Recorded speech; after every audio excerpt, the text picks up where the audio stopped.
નમસ્કાર દોસ્તો, આપ સૌ મિત્રોનું વર્લ્ડ ઇન બોક્સ પર હાર્દિક સ્વાગત છે. હું છું નિકુલ રાવલ. આપણે લોકો આ લેક્ચરમાં જીસીઆરટી એડવાન્સનો આજનું આપણું બીજું ચેપ્ટર છે તેને કન્ટિન્યુ કરવાનું છે.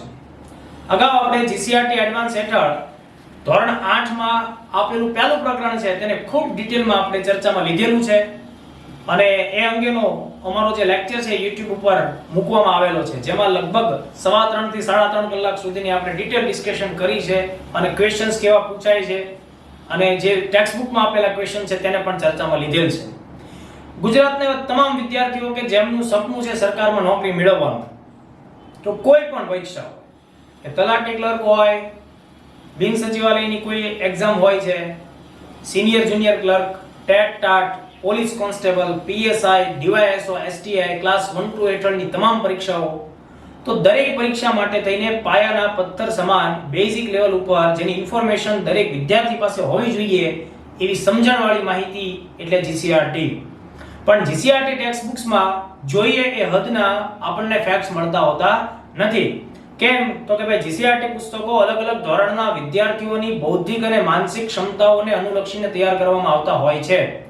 એ માત્ર સ્પર્ધાત્મક પરીક્ષા માટે હોતા નથી. એટલે વર્લ્ડ ઇન બોક્સનો પ્રયત્ન દોસ્તો એ છે કે દરેક પ્રકરણ તમને એક એડવાન્સ લેવલ ઉપર ચર્ચામાં લે અને સમજાવે. તો વર્ષ 2022-23 ની જે લેટેસ્ટ ટેક્સ્ટ બુક છે એની પર આપણે ચર્ચામાં આગળ વધવાનું છે. ચર્ચામાં આગળ વધીએ આજે પહેલા world in box academy Gandhinagar ખાતે વર્ગ 3 ની તમામ પરીક્ષાઓ માટે અત્યંત ઉપયોગી એક જનરલ બેચ છે એ લોન્ચ થઈ રહી છે દોસ્તો, જેમાં 18 તારીખથી લઈ અને 23 જુલાઈ સુધીમાં અલગ અલગ વિષયોમાં અલગ અલગ ફેકલ્ટીઓ દ્વારા જે માર્ગદર્શન લેક્ચર આપવામાં આવનાર છે તેની વિગત અહીંયા સ્ક્રીન ઉપર છે. જેમ કે 18/7 લોજિક ગુરુ નિલેશભાઈ સાહેબ છે એ મેથ્સ ભણાવવાના છે. અંગ્રેજી વ્યાકરણ પ્રશાંતભાઈ પંચાલ સાહેબ છે એ ભણાવશે. ગુજરાતી વ્યાકરણ છે એ શુરવીર તરીકે ઓળખાતા રતિલાલ સાહેબ છે એમના દ્વારા 20 તારીખે લેક્ચર લેવાશે. 21 જુલાઈના દિવસે વર્લ્ડ ઇન બોક્સ સંસ્થાના સંસ્થાપક વ્યક્તિ છે ઋષિભાઈ ચલાળિયા સાહેબ, એ આપણને ગુજરાત ઇતિહાસ અને સાંસ્કૃતિક વારસો આ બેચમાં ભણાવશે. ગુજરાતની ભૂગોળ માટે world in બોક્સના youngster faculty શિવાંગભાઈ Raval 22 તારીખે લેક્ચર લેશે અને ધવલભાઈ પટેલ સાહેબ જનરલ સાયન્સ સામાન્ય વિજ્ઞાન માટેનો લેક્ચર 23 તારીખે લેશે. તો રસ ધરાવતા વિદ્યાર્થીઓએ વર્લ્ડ ઇન બોક્સ એકેડમી ગાંધીનગરનો સંપર્ક સાધો. 7575061818 આ વર્લ્ડ ઇન બોક્સ ગાંધીનગરનો ઓફિશિયલ નંબર છે. આના ઉપર તમે સંપર્ક પણ સાધી શકો છો. કન્ટેન્ટમાં દોસ્તો આગળ વધીએ તો જુઓ, અત્યારે આપણે લોકો ધોરણ 8 છે એના કન્ટેન્ટને ધ્યાનમાં લઈ રહ્યા છીએ. ધોરણ 8 નું આજે આપણે બીજું પ્રકરણ છે એ ધ્યાનમાં રાખવાનું છે. સબ્જેક્ટ છે જનરલ અથવા તો સોશિયલ સાયન્સ, સામાજિક વિજ્ઞાન. પ્રકરણનું નામ છે દોસ્તો ભારતમાં બ્રિટિશ શાસન ઈસવીસન 1757 થી 1857. તો આ 100 વર્ષની અંદર જે કંઈ પણ ઘટનાઓ ઘટી છે તે પૈકી આપણે અહીંયા બે પ્રકારની ઘટનાઓને ધ્યાનમાં રાખવાની છે. ભારતમાં ઈસ્ટ ઇન્ડિયા કંપનીનું જે શાસન માની શકાય, સીધું શાસન, તેને આપણે પ્લાસી પછીથી માનતા હોઈએ છીએ. તો ઈસવીસન 1757 થી લઈ અને 1857 માં જે ભારતની અંદર 1857 ની ક્રાંતિ, મહાસંગ્રામ કે વિપ્લવ કહીએ, એ જે એક સૈકો છે આખા સમયગાળાને ભારતમાં ઈસ્ટ ઇન્ડિયા કંપનીનું શાસન ગણવામાં આવે છે. પ્રસ્તુત પ્રકરણમાં આપણી સમક્ષ કેવી વિગતો કે માહિતીઓ રજૂ થાય છે તો ખાસ ધ્યાનથી સમજજો. આ પ્રકરણમાં આપણને બે પ્રકારની મુખ્ય માહિતીઓ આપવામાં આવી રહી છે. પહેલી માહિતી દોસ્તો એ છે કે 1757 થી 1857 દરમિયાન ભારતમાં કૃષિની શું સ્થિતિ છે એનો ચિતાર આપણને, એનો જે સારાંશ છે એ આપણને આ પ્રકરણમાં આપવામાં આવેલો છે. તો તેની સાથે કેવા પાક ભારતમાં લેવામાં આવતા હતા અને અંગ્રેજોએ કેવા પાક ઉપર પ્રાધાન્ય આપ્યું, જમીનનું મહેસૂલ વસૂલ કરવા માટે થઈને ભારતમાં જે કાયમી જમાબંધી, રૈયતવાડી, મહાલવાડી જેવી સમયાંતર અલગ અલગ રેવન્યુ વસૂલ કરવા માટેની સિસ્ટમ ડેવલપ થઈ, તો તેનો પરિચય આપણા પ્રકરણમાં મેળવવાનો છે. અને બીજા પ્રકારની માહિતી એવી છે કે ભારતમાં અગત્યની આદિવાસી એટલે કે જનજાતીય લોકોની શું સ્થિતિ હતી તેનો આપણે સાર આ પ્રકરણમાં મેળવીશું. ઓકે, તો ચર્ચામાં આગળ વધીએ. પહેલો પેરેગ્રાફ ટેક્સ્ટ બુક્સનો આપણી સમક્ષ જે છે એ કંઈક આવી વાતો રજૂ કરે છે. પ્લાસીના યુદ્ધ પછી મીર જાફરને હટાવીને અંગ્રેજોએ મીર કાસિમને નવાબ બનાવ્યો, પણ તેના શાસનમાં બંગાળમાં કર મુક્ત ખાનગી વેપાર કરવાની બાબતમાં અંગ્રેજોને તેની સામે વાંકવું પડ્યું. આટલી વિગત આપણને આપે છે. આથી અંગ્રેજોએ તેની સામે યુદ્ધ કર્યું અને બક્સરના આ યુદ્ધમાં અંગ્રેજોની જીત થઈ. ત્યારબાદ ક્લાઇવે અવધના નવાબ અને મુઘલ બાદશાહ સાથે સંધિ કરી. હવે જો દોસ્તો, ખૂબ પ્રિસાઇઝ એવી મેટર નાના એવા પેરેગ્રાફની, એટલે હજી તો આપણે અડધો પેરેગ્રાફની ચર્ચા કરી, એમાં ઘણી બધી ડિટેલ એમને આપી, પણ આ ડિટેલ વિસ્તૃત ડિટેલ નથી, એટલે આપણે સમજવી પડે. તો જો દોસ્તો, ભારતમાં ઈસ્ટ ઇન્ડિયા કંપની જે છે એ વેપાર કરવાની સાથોસાથ વેપારી પ્રજા વેપાર કરવાની સાથોસાથ શાસક બની, તો ઈસ્ટ ઇન્ડિયા કંપની શાસક બને છે. આ ઘટના અથવા તો આ અવસ્થાએ ઈસ્ટ ઇન્ડિયા કંપનીને પહોંચાડવા માટે થઈને બે અગત્યની ઘટનાઓ છે એને ભૂમિકા નિભાવેલી છે. અને એ જે બે અગત્યની ઘટના છે દોસ્તો, એમાંથી એક ઘટના છે એ છે પ્લાસીની લડાઈ અને બીજી છે બક્સરની લડાઈ. આ બંને લડાઈઓ વિશે ઘણી ડિટેલ માહિતી મેં તમને લોકોને આગળના પ્રથમ લેક્ચરમાં આપેલી છે. તો જે વિદ્યાર્થીઓએ પહેલો લેક્ચર નથી જોયો, આ બંને વિશે ડિટેલ વિસ્તૃત માહિતી માટે પહેલો લેક્ચર અચૂક જોઈ લો.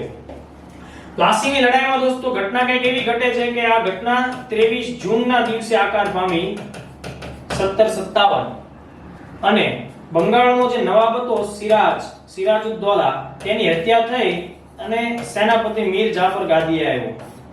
આવી વાત થઈ જે મેં તમને સમજાવેલી છે.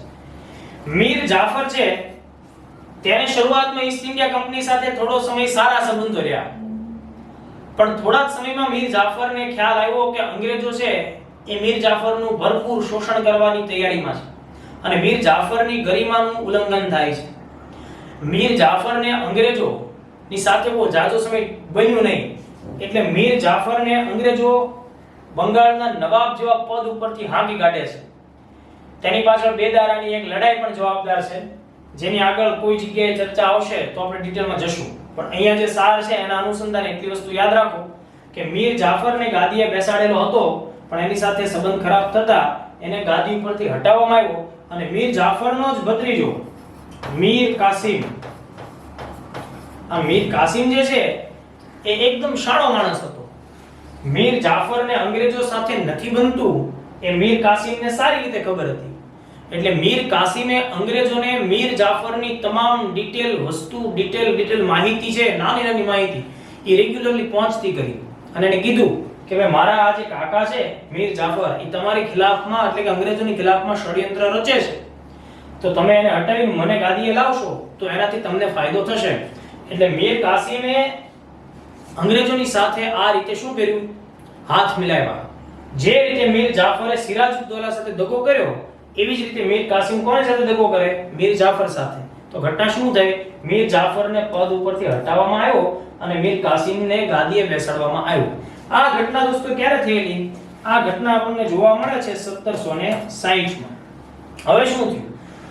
મીર કાસિમ વહીવટ તો સંભાળે છે, પણ અંગ્રેજોને જે ફ્રી ટ્રેડની સુવિધા મળેલી હતી નવાબ ફર્રુખશીર દ્વારા, જેની પણ મેં અગાઉ આગળના પહેલા લેક્ચરમાં ચર્ચા કરેલી છે, એ ફર્રુખશીરે અંગ્રેજોને બંગાળની અંદર ઈસવીસન 1717 માં ફ્રી ટ્રેડ, મતલબ માત્ર 3000 રૂપિયાની કિંમત તમે ચૂકવો અને આખું વર્ષ બંગાળના વિસ્તારમાં જે તમને મનમાં આવે એ રીતનો વેપાર કરો, એની સિવાય કોઈ રૂપિયો તમારે સરકારને, પ્રશાસનને આપવાનો નથી.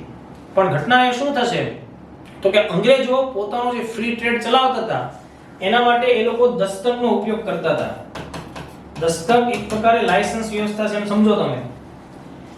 જ્યારે અંગ્રેજી ઈસ્ટ ઇન્ડિયા કંપનીનો માલ સામાન છે એ બંગાળમાં એક ચેકપોસ્ટ ઉપરથી બીજી ચેકપોસ્ટ ઉપર જશે તો એની ઉપર કોઈ જકાત કર નહીં વસૂલવામાં આવે. કેમ? તો કે ભાઈ એમને દિલ્હીના મુઘલ બાદશાહ ફર્રુખશીરે 1717 માં એ પ્રકારનું ફરમાન જાહેર કરેલું છે કે ભાઈ તમારે માત્ર વાર્ષિક ધોરણે 3000 રૂપિયા જ આપવાના છે.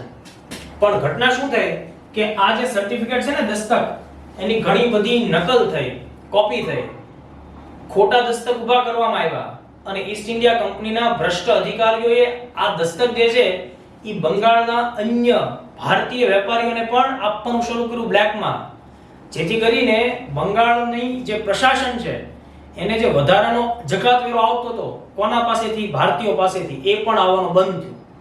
આ બાબત જ્યારે મીર કાસિમના ધ્યાનમાં આવી તો મીર કાસિમે બંગાળની અંદર અંગ્રેજો સાથે આ બાબતે વાટાઘાટો કરી, પણ અંગ્રેજ મીર કાસિમની આ જે વ્યથા હતી, જે પીડા હતી, જે એમની રજૂઆત હતી એને ઘોળીને પી ગયા.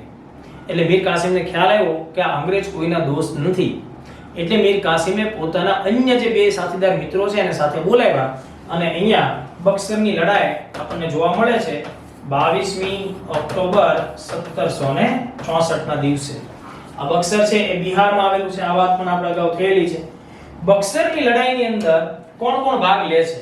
તો એક તરફ હતું East India company. East India કંપનીનો જે મુખ્ય પ્રતિનિધિ બક્સરમાં હાજર છે દોસ્તો, તે કોણ છે? તો એનું નામ મેં અગાઉ પણ આપેલું છે, મેજર હેક્ટર મુનરો અથવા મનરો.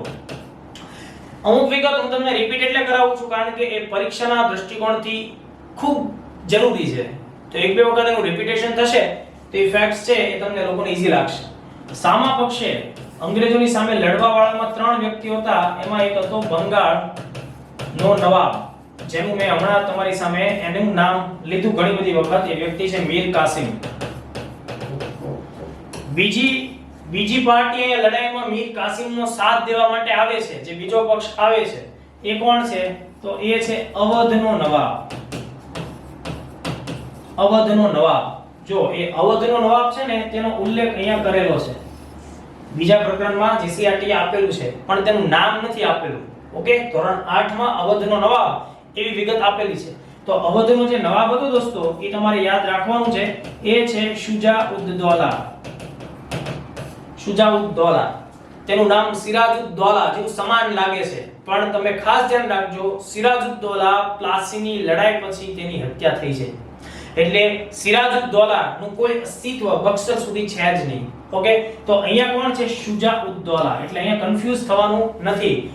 પહેલો વ્યક્તિ છે મીર કાસિમ, લડાઈમાં મુખ્ય ભાગ લે છે તે વ્યક્તિ. બીજો વ્યક્તિ છે એ અવધનો નવાબ છે. ઓકે, આ અવધ એટલે આજ જે ઉત્તર પ્રદેશમાં લખનઉ અને એની આસપાસનો જે વિસ્તાર છે એ વિસ્તાર. ત્રીજો જે ભાગીદાર આ લડાઈમાં ભાગ લે છે અને આ બંનેનો સાથ આપે છે એ છે મુગલ બાદશાહ. બરાબર, મુગલ બાદશાહ જેનું નામ છે શાહ આલમ બીજો. શાહ આલમ બીજો. તો બક્સરની આ લડાઈ થઈ, સૌથી અગત્યની લડાઈ કહેવાય. આ લડાઈની અંદર 7000 જેટલી સરેરાશ સેના ધરાવતી ઈસ્ટ ઇન્ડિયા કંપનીની ટુકડીએ ત્રણ અલગ અલગ સેના, જેનો ટોટલ સરવાળો આશરે ઇતિહાસકારોના મત મુજબ 50000 જેટલી સેના થાય છે, જેની પણ મેં તમને આગલા લેક્ચરમાં વાત કરેલી છે. આ લોકોને હરાવે છે.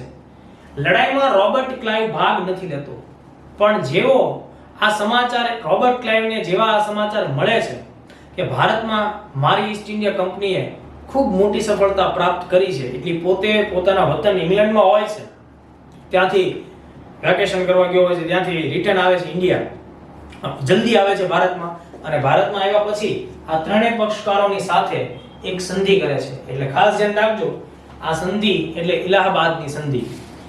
ઇલાહાબાદ અથવા અલ્હાબાદની સંધિ, જેનું વર્ષ છે 1765. આ ખાસ ધ્યાન રાખજો.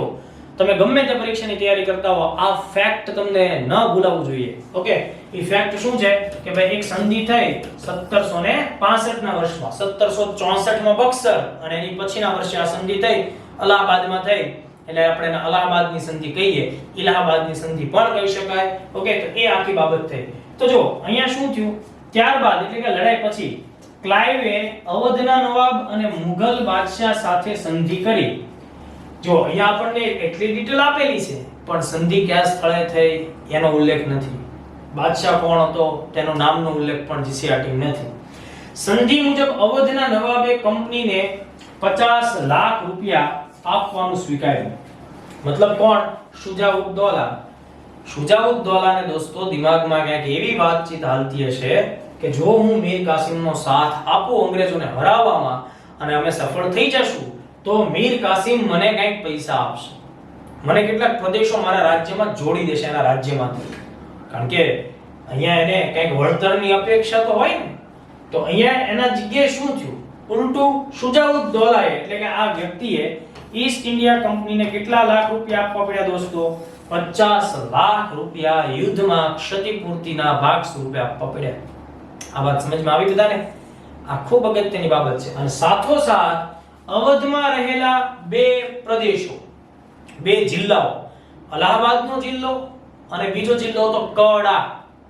બરાબર, ફરીથી કહું છું, શુજાઉદ્દૌલાએ 50 લાખ રૂપિયા તો ઈસ્ટ ઇન્ડિયા કંપનીને આપવા જ પડ્યા, પણ એ સિવાય એમણે અલ્હાબાદનો આખો જિલ્લો અને કડાનો એક આખો જિલ્લો, આ બે જિલ્લા જે અત્યાર સુધી અવધ રાજ્યનો હિસ્સો હતા, એ એમણે આ લડાઈમાં હાર્યા. એટલે 50 લાખ રૂપિયાની સાથોસાથ આ બે જિલ્લા પણ એમને ઈસ્ટ ઇન્ડિયા કંપનીને સોંપવા પડ્યા. તો અવધ પાસેથી બક્સરની લડાઈ પછી અંગ્રેજોને નાણાં મળ્યા 50 લાખ અને પ્રદેશ મળ્યા બે જિલ્લા અલ્હાબાદ અને કડા. આ વાત સમજમાં આવે છે બધાને? આ ખૂબ અગત્યનો મુદ્દો છે. હવે જો સમજો, ત્યારબાદ શું થયું? મુગલ બાદશાહ શાહ આલમ બીજાને કંપની વાર્ષિક ધોરણે 26 લાખ રૂપિયા આપશે એ વાત થઈ. અને એના બદલામાં બંગાળ, બિહાર અને ઓડિશામાં દીવાની સત્તા ઈસ્ટ ઇન્ડિયા કંપનીને મળશે એવું એક ખતપત્ર, એક એવો દસ્તાવેજ તૈયાર કરવામાં આવ્યો. તો ઘટના શું થઈ? શાહ આલમ બીજો કે જે સમગ્ર ભારતમાં સૌથી મોટો રાજકીય પરિવાર છે, મુગલ પરિવાર, મુગલ બાદશાહત. જો કે આપણે જે વર્ષની એટલે કે 1764-65 ના અરસાની જે વાતો કરીએ છીએ, એ સમયે મુગલોનો પ્રભાવ ઘણો ઘટ્યો છે. એમનો જે પહેલા પ્રતિભા હતી, એમનો જે વટ પડતો હતો, એમનું ભારતમાં જે ચાલતું હતું, એમાં ઘણી બધી પ્રતિભાની દ્રષ્ટિએ, એમની ગરિમાની દ્રષ્ટિએ ઓટ આવી છે દોસ્તો. મતલબ કે એમાં ઘટાડો થયો છે. એમ છતાં પણ રાજકીય દ્રષ્ટિએ સૌથી મોટો પરિવાર એ સમયનો હોય તે મુગલ પરિવાર હતો. અને એનો વ્યક્તિ, એનો બાદશાહ શાહ આલમ બીજો, અંગ્રેજોએ એમને કીધું કે તમે ભારતમાં સૌથી મોટા રાજા ગણાવો, તમારી પાસે અધિકારો છે, આ બંગાળ તમારું જ છે, બરાબર? તમે અમને લેખિતમાં એક કરાર આપો કે બિહાર, બંગાળ, ઓડિશાની દીવાની સત્તા ઈસ્ટ ઇન્ડિયા કંપનીને સોંપવામાં આવે છે. એનો મતલબ એમ કે અંગ્રેજો ઈસ્ટ ઇન્ડિયા કંપની હવેથી ત્યાં મહેસૂલ સંબંધી નિયમો ઘડી શકશે, મહેસૂલ વસૂલી શકશે, કાયદા કાનૂનનું શાસન પોતાનું ત્યાં સ્થાપિત કરી શકશે. એટલે કે અંગ્રેજોને રાજ્ય કરવાની સત્તા મળે છે. એના બદલામાં ઈસ્ટ ઇન્ડિયા કંપની છે એ મુગલ બાદશાહ શાહ આલમ બીજાને શું આપી રહી છે? દર વર્ષે 26 લાખ રૂપિયા. 24 લાખ રૂપિયા. રોબર્ટ ક્લાઇવ આ સંધિ કરાવે છે. અને મુગલ બાદશાહના જે 26 લાખ રૂપિયા દોસ્તો મળે છે, ખાસ સમજો, જીસીઆરટી માં હજી આ વિગત નથી પણ આપણે એની ચર્ચા કરી લઈએ. ક્લાઇવ મંજૂર કરે છે 26 લાખ રૂપિયા. ક્લાઇવ પછી બંગાળની અંદર નવો ગવર્નર જે આવશે, વોરન હેસ્ટિંગ્સ, ઓકે, એ આ 26 લાખ રૂપિયા આપવાનું બંધ કરી દેશે. વોરન હેસ્ટિંગ્સ મુગલ બાદશાહને જે આ પેન્શન આપવાની વાત છે, જે ખંડણી આપવાની વાત છે, એ સ્ટોપ કરશે. ચાલુ કોણે કરાવી હતી? Robert Clive. તો આટલી વિગતો આપણે ખાસ ધ્યાનમાં રાખીએ. તો આ જે પહેલો પેરેગ્રાફ છે, એને ખૂબ જ ચતુરાઈપૂર્વક આપણને કેટલી વિગતો આપી કે બંગાળની અંદર ઈસ્ટ ઇન્ડિયા કંપની સત્તામાં આવી. પ્લાસીની લડાઈ, એના પછી બક્સરની લડાઈ. બક્સરની લડાઈ પછી અલ્હાબાદની સંધિ થઈ. એટલે અહીંયા આપણે ખાસ ધ્યાન રાખશું, એની તારીખ પણ છે 12 ઓગસ્ટ 1765 તારીખ આપણને આપે છે. જો જે તારીખ જીસીઆરટી માં આપણને બેઠી આપવામાં આવેલી છે, તો એને આપણે ભૂલવાની નથી થતી. કારણ કે કદાચ આવનારી પરીક્ષામાં કોઈ પણ જગ્યાએ આપણને તારીખ પૂછે ત્યારે આપણને એમ થાય, ઓ સાહેબ આમાં તો તારીખ પૂછે છે. એ તારીખ એટલા માટે પૂછે છે કારણ કે જીસીઆરટી ની અંદર 8મા ધોરણના લેવલ ઉપર એ તારીખ આપેલી છે, તો તારીખ યાદ રાખવી જ પડે. એમાં કશો છૂટકો નથી.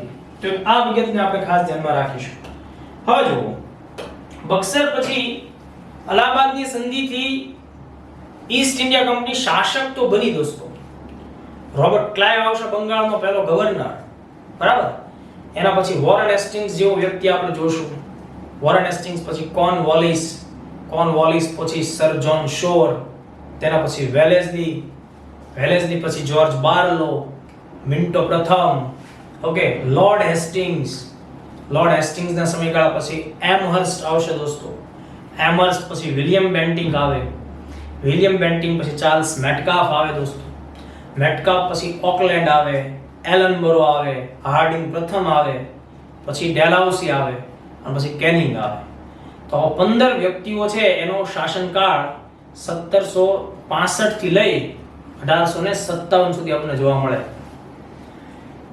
હું તમને એ વસ્તુ કહેવા માંગુ છું કે હવે આ લોકો માત્ર કંપનીનો વેપાર સંભાળતા અધિકારીઓ નથી. હવે એમણે સાથોસાથ ભારતના એક સમૃદ્ધ પ્રદેશમાં રાજકીય સત્તા છે ને એના શ્રી ગણેશ કરી નાખ્યા છે. એટલે વેપારી વહીવટની સાથોસાથ એમણે રાજકીય અને પ્રશાસનિક વહીવટો પણ કરવા પડશે. સાથોસાથ એ પોતે એક સ્ટેટ બની ગયું ભાઈ. ઈસ્ટ ઇન્ડિયા કંપની પોતે એક રાજ્ય બની ગયું. એટલા માટે થઈને એમણે અન્ય રાજ્યોની સાથે વિદેશ નીતિના વ્યવહારો રાખવા પડશે. એ સંધિ સમાધાનના હોઈ શકે અને લડાઈ ઝઘડાના પણ હોઈ શકે. તો વિવિધ પ્રકારના દ્વારમાંથી ભારત 100 વર્ષ પસાર થયું. ઓકે, આ પ્રકરણમાં આપણને જે વાત કરવામાં આવી છે એ મુખ્યત્વે જમીન અને મહેસૂલ બાબતની છે. એટલે આપણી ચર્ચાનો જે દ્વાર છે એ આપણે એ અનુસંધાને રાખશું. અંગ્રેજોએ કંપનીની આવકમાં વધારો કરવા માટે થઈને ઈસવીસન 1772 માં બંગાળમાં એક નવી વ્યવસ્થા દાખલ કરી, જેમાં જમીન વસૂલ કરવા માટે થઈને ઈજારાદાર જે લોકો હોય એમની સાથે કરાર કરવામાં આવતા. જે બોલીમાં વધુ રકમ આપે તેને મહેસૂલ ઉઘરાવવાનો ઈજારો આપવામાં આવતો. આ વ્યવસ્થામાં ઈજારદાર માટે થઈને દસ્તાવેજમાં ફાર્મર શબ્દનો ઉપયોગ કરવામાં આવતો અને એટલા માટે આ જે વ્યવસ્થા હતી એને કહેવાય ફાર્મિંગની વ્યવસ્થા. ફાર્મિંગ વ્યવસ્થા તરીકે આપણે ઓળખીએ. આ વ્યવસ્થામાં ઈજારાદારનું એકમાત્ર ધ્યેય વધુ આવક ઊભી કરવાનું હોવાથી ખેડૂતોનું શોષણ થતું.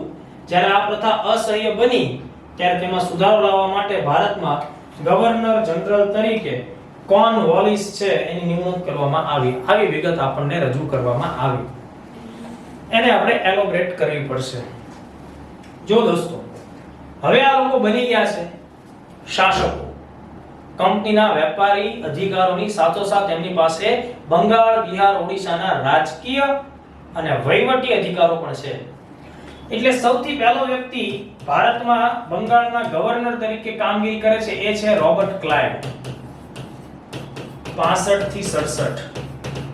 પણ આ જે સમયગાળો છે તેની અંદર જમીન મહેસૂલ કેમ વસૂલવું એ અંગે ક્લાઇવ પાસે જોઈએ એવી ચોક્કસ કોઈ પદ્ધતિ નથી. અહીંયા જે આખી વાત કરવામાં આવી છે આ બધી જ ઘટનાક્રમ આપણને ક્યાં જોવા મળે છે તો કે ભાઈ રોબર્ટ ક્લાઇવ પછીનો વ્યક્તિ છે વોરન હેસ્ટિંગ્સ.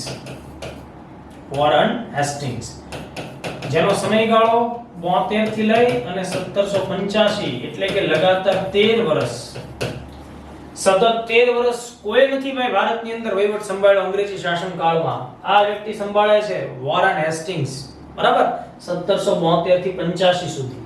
દોસ્તો, વોરન હેસ્ટિંગ્સનો સમયગાળો ઇતિહાસના વિદ્યાર્થીઓએ સ્પર્ધાત્મક પરીક્ષાના દૃષ્ટિકોણથી ખૂબ અગત્યનો છે એમ યાદ રાખવું. વોરન હેસ્ટિંગ્સના સમયમાં જે કંઈ પણ ઘટનાઓ દોસ્તો ઘટી છે ને એ બધી સમગ્રલક્ષી ઘટનાઓને અભ્યાસમાં લઈએ તો 2-2.5 કલાકની ચર્ચા માત્ર વોરન હેસ્ટિંગ્સના સમયગાળામાં ઘટેલી ઘટના ઉપર થાય. અહીંયા માત્ર મહેસૂલને રિલેટેડ બાબત છે તો આપણે અત્યારે આપણું ફોકસ એના ઉપર કરીએ. વોરન હેસ્ટિંગ્સ છે દોસ્તો એ ભારતની અંદર મહેસૂલની વસૂલી માટે કલેક્ટરનું પદ છે એ રચે છે. આ પણ અનેક પરીક્ષાઓમાં પૂછાયેલો ક્વેશ્ચન છે. ઘણી બધી પરીક્ષામાં પૂછાયેલો. ભારતમાં કલેક્ટરનું પદ અંગ્રેજી શાસનકાળ દરમિયાન કયો ગવર્નર રચે છે તો જવાબ છે વોરન હેસ્ટિંગ્સ. બરાબર.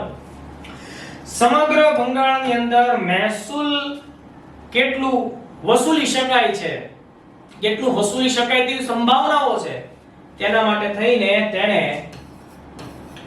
મહેસૂલ મંડળ એટલે જેને આપણે અંગ્રેજીમાં રેવન્યુ બોર્ડ કહીએ દોસ્તો, રેવન્યુ બોર્ડની પણ રચના કરેલી.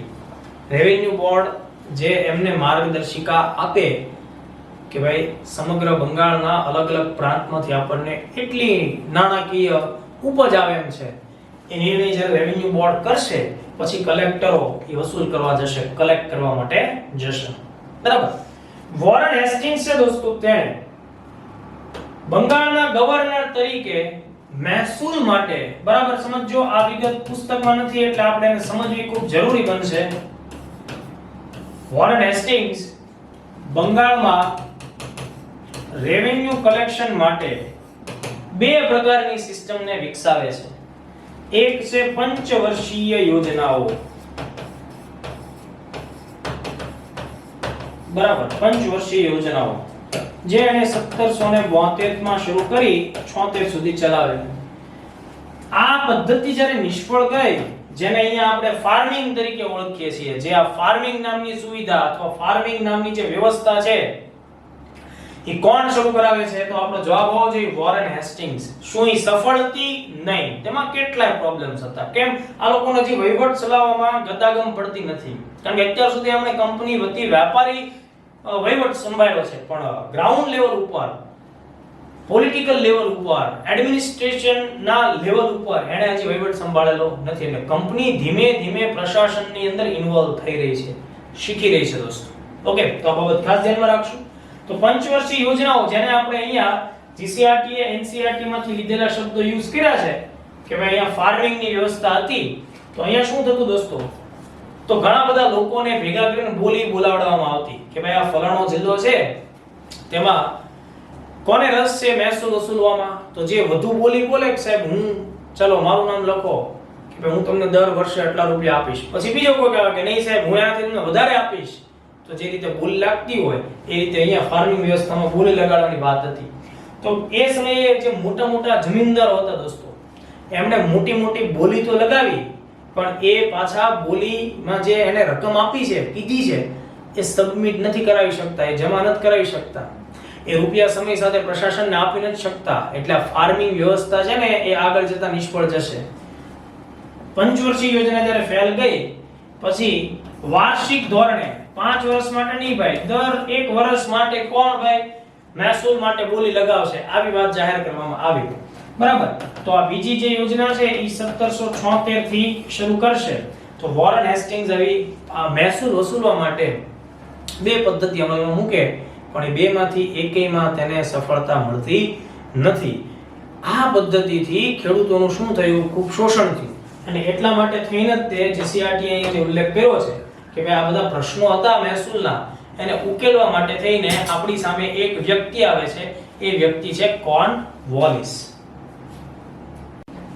તો હવે દોસ્તો, અંગ્રેજી શાસનકાળ દરમિયાન જમીન મહેસૂલની વસૂલી માટે થઈને જે અલગ અલગ સમયે ભારતના અલગ અલગ પ્રાંતો ઉપર, એટલે કે અલગ અલગ વિસ્તારોમાં, એરિયામાં જે નવી નવી પદ્ધતિઓ અમલમાં આવી, જેમાં સૌથી પહેલી પદ્ધતિ હતી કાયમી જમાબંધી, ત્યારબાદ રૈયતવાળી અને ત્યારબાદ મહાલવાળી.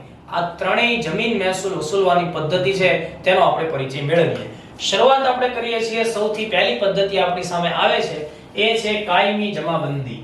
કાયમી જમાબંધી દોસ્તો, આ પ્રણાલીને કાયમી જમીનદારી પ્રણાલી એવા નામથી પણ ઓળખવામાં આવે છે. સાથોસાથ અંગ્રેજીમાં તેને પરમેનન્ટ સેટલમેન્ટ સિસ્ટમ આવા નામથી પણ ઓળખવામાં આવે છે. તો તમને લોકોને પરીક્ષામાં જે સવાલ પૂછાય તેમાં સૌથી અગત્યનો સવાલ કે ભાઈ ભારતમાં કાયમી જમાબંધી પ્રણાલી કોના સમયમાં, એટલે કે કયા ગવર્નરના શાસનકાળમાં લાગુ થાય છે? તો આપણો જવાબ હોવો જોઈએ એ છે કોર્નવોલિસ. બરાબર, કોર્નવોલિસ. દોસ્તો, આપ સૌ જાણતા હશો, મેં આગળના લેક્ચરમાં પણ કોર્નવોલિસની થોડીક વાતો તમને કીધી હતી. તો જો કોર્નવોલિસનો ભારતમાં બંગાળના ગવર્નર તરીકેનો જે શાસનકાળ છે એ 1786 થી શરૂ થયો હતો, ઓકે, અને 93 માં ખતમ થયો હતો. આ એનો પહેલો શાસનકાળ હતો. કોર્નવોલિસ ફરીથી બીજી વખત પણ ભારતની અંદર બંગાળના ગવર્નર જનરલ તરીકે અપોઇન્ટમેન્ટ એને મળે છે, એટલે કે રીઅપોઇન્ટ થાય છે.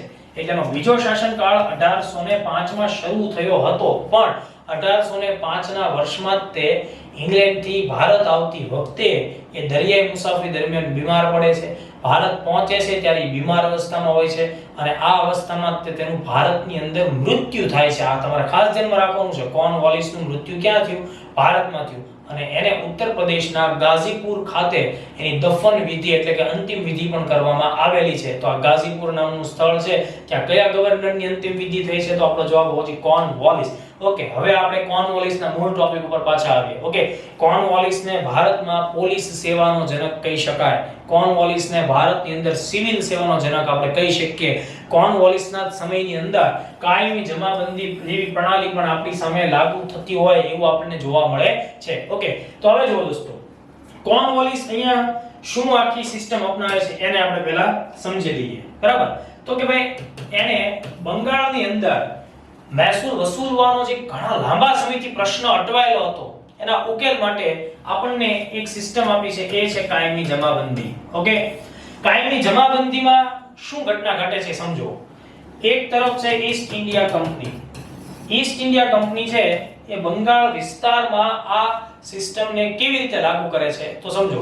જેટલા પણ જમીનદારો છે, દાખલા તરીકે A B C D આવા આપણે સમજી લઈએ કે 4 જમીનદારો છે, ઉદાહરણ આપણે લઈએ છીએ. ઓકે, ઈસ્ટ ઇન્ડિયા કંપની આવા વિવિધ પ્રકારના જમીનદારોને કાયમના ધોરણે જમીનના અધિકારો આપે છે અને એ જમીનના અધિકારો ઉપરથી જમીન મહેસૂલ છે એ વસૂલ કરવાના અધિકારો પણ આપે છે. પણ એની એક શરત છે.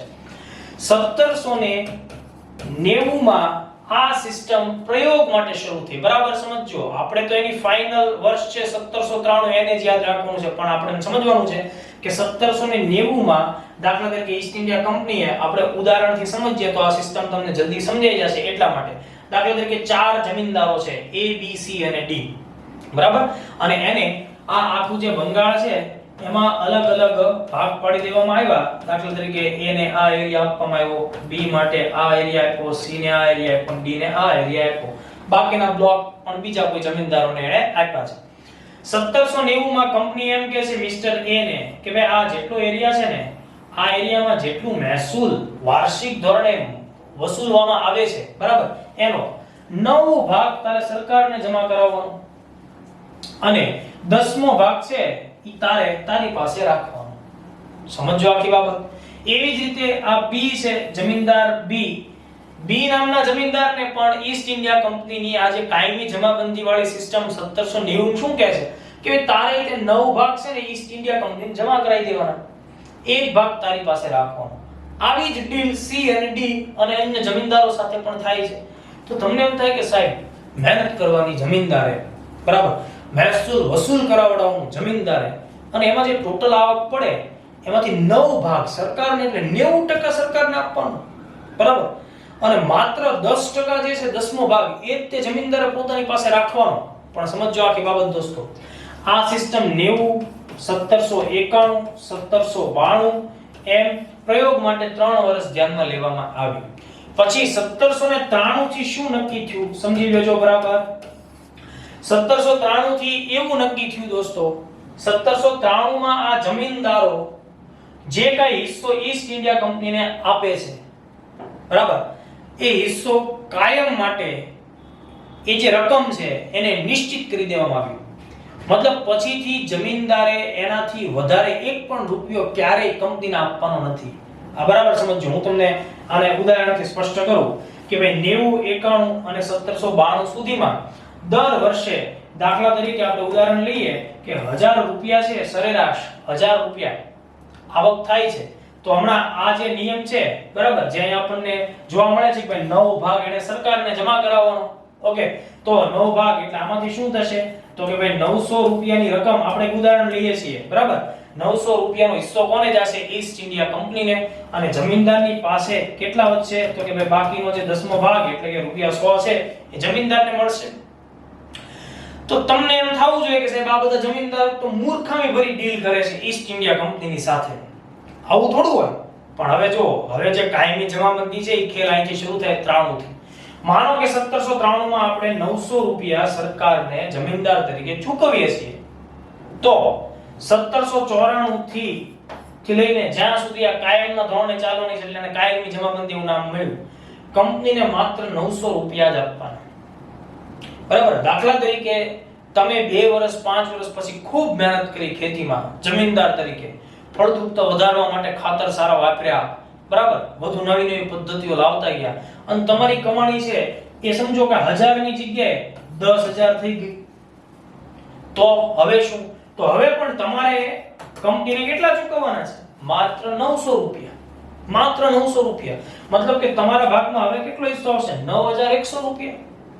મતલબ તમારી આવક એક જમીનદાર તરીકે લાંબા ગાળે કેવી થશે? વધશે.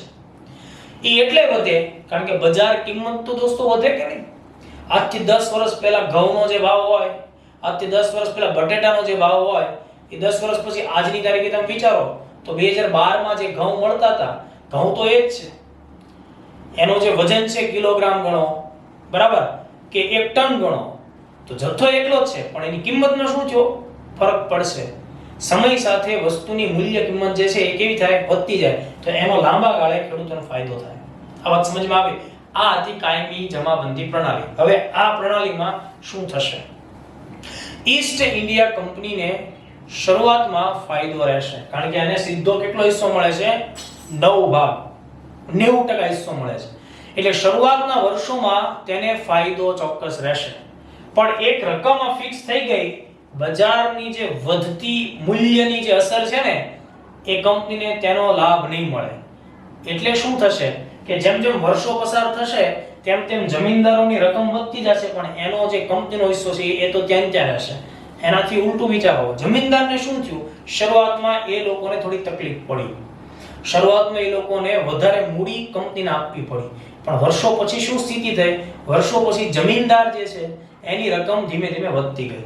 એટલે કંપનીને તાત્કાલિક ફાયદો આપણને જોવા મળે છે, જમીનદારોને લાંબા ગાળે ફાયદો કાયમી જમાબંધી પ્રણાલીમાં જોવા મળે છે. હવે બીજી એક બાબત, જમીનદારો અંગ્રેજોના વફાદાર રહેશે. બરાબર, કારણ કે એના સાથે એની એક સારી મિત્રતા, આત્મીયતા, જે કંઈ પણ ગણો, ઈસ્ટ ઇન્ડિયા કંપનીને જમીનદારોનો સહયોગ મળશે. એટલે પોલિટિકલ ફિલ્ડમાં, રાજકીય ક્ષેત્રમાં કંપનીને આ પ્રણાલીએ ફાયદો કરાવ્યો. એટલે જ્યારે જ્યારે પણ વિદ્રોહ કોઈ જગ્યાએ થશે તો કંપની જમીનદારોનો સહારો લેશે, વિદ્રોહને દબાવશે, કારણ કે બંને વચ્ચે આ પ્રકારે આર્થિક સંબંધો છે એ જોડાયેલા છે. બીજી એક દ્રષ્ટિકોણ તમે બીજું વિચારો, એવી સ્થિતિ પણ વિચારો કે જમીનદાર શું પ્રયત્ન કરશે? તો કે ભાઈ એની પાસે જે રકમ વધે છે ને એ વધુમાં વધુ મોટી રકમ બને. એટલે એ શું કરશે? તો કે એક જમીનદાર કે જેના અંડરમાં 20-25 ગામ છે એ એની જમીન છે, 40-50 ગામની પણ જમીન એક જમીનદાર પાસે છે, એ શું કરશે? વધુ ને વધુ મહેસૂલ ઉઘરાવવાનો પ્રયત્ન કરશે. એના લીધે જેમ જેમ તમે નીચેના સ્તર ઉપર આવશો, જે એકદમ ગ્રાઉન્ડ લેવલ ઉપરનો ખેડૂત હશે, એની સ્થિતિ શું થશે? એની પાસે નફો ભાગ્ય મળશે. એટલે આ જે પ્રણાલી છે ને દોસ્તો, કાયમી જમાબંધી, એમાંથી સૌથી વધુ શોષણ નાના પાયાના નીચેના તબક્કાના ખેડૂતોનું અથવા તાબેદારોનું થયું. અને એના લીધે બંગાળની અંદર ખેતીની જેટલી આવક છે એ બધી ઉપરના લેવલના અધિકારીઓ શોષી લીધી. એના લીધે બંગાળ જે એક સમયે અન્નનો ભંડાર ગણાતું હતું એ ખાલી થયું. તો આ આખી સિસ્ટમ છે દોસ્તો, એને કહેવાય કાયમી જમાબંધી પ્રણાલી. હવે આપણે એના બીજા કેટલાક ફેક્ટ્સ દોસ્તો સમજીએ. બરાબર, તો જો મેં તમને જે આખું સમજાવ્યું, આ સમજશો તો જ તમને જીસીઆરટી ની ભાષા સમજમાં આવશે. અધરવાઇઝ જીસીઆરટી ની ભાષામાં ગોખવું પડશે. ગોખેલી વસ્તુ લાંબો સમય યાદ રહેતી નથી, સમજેલી વસ્તુ તમને લાંબા સમય સુધી યાદ રહેશે. બરાબર, તો હવે જો સમજો આખી વાત.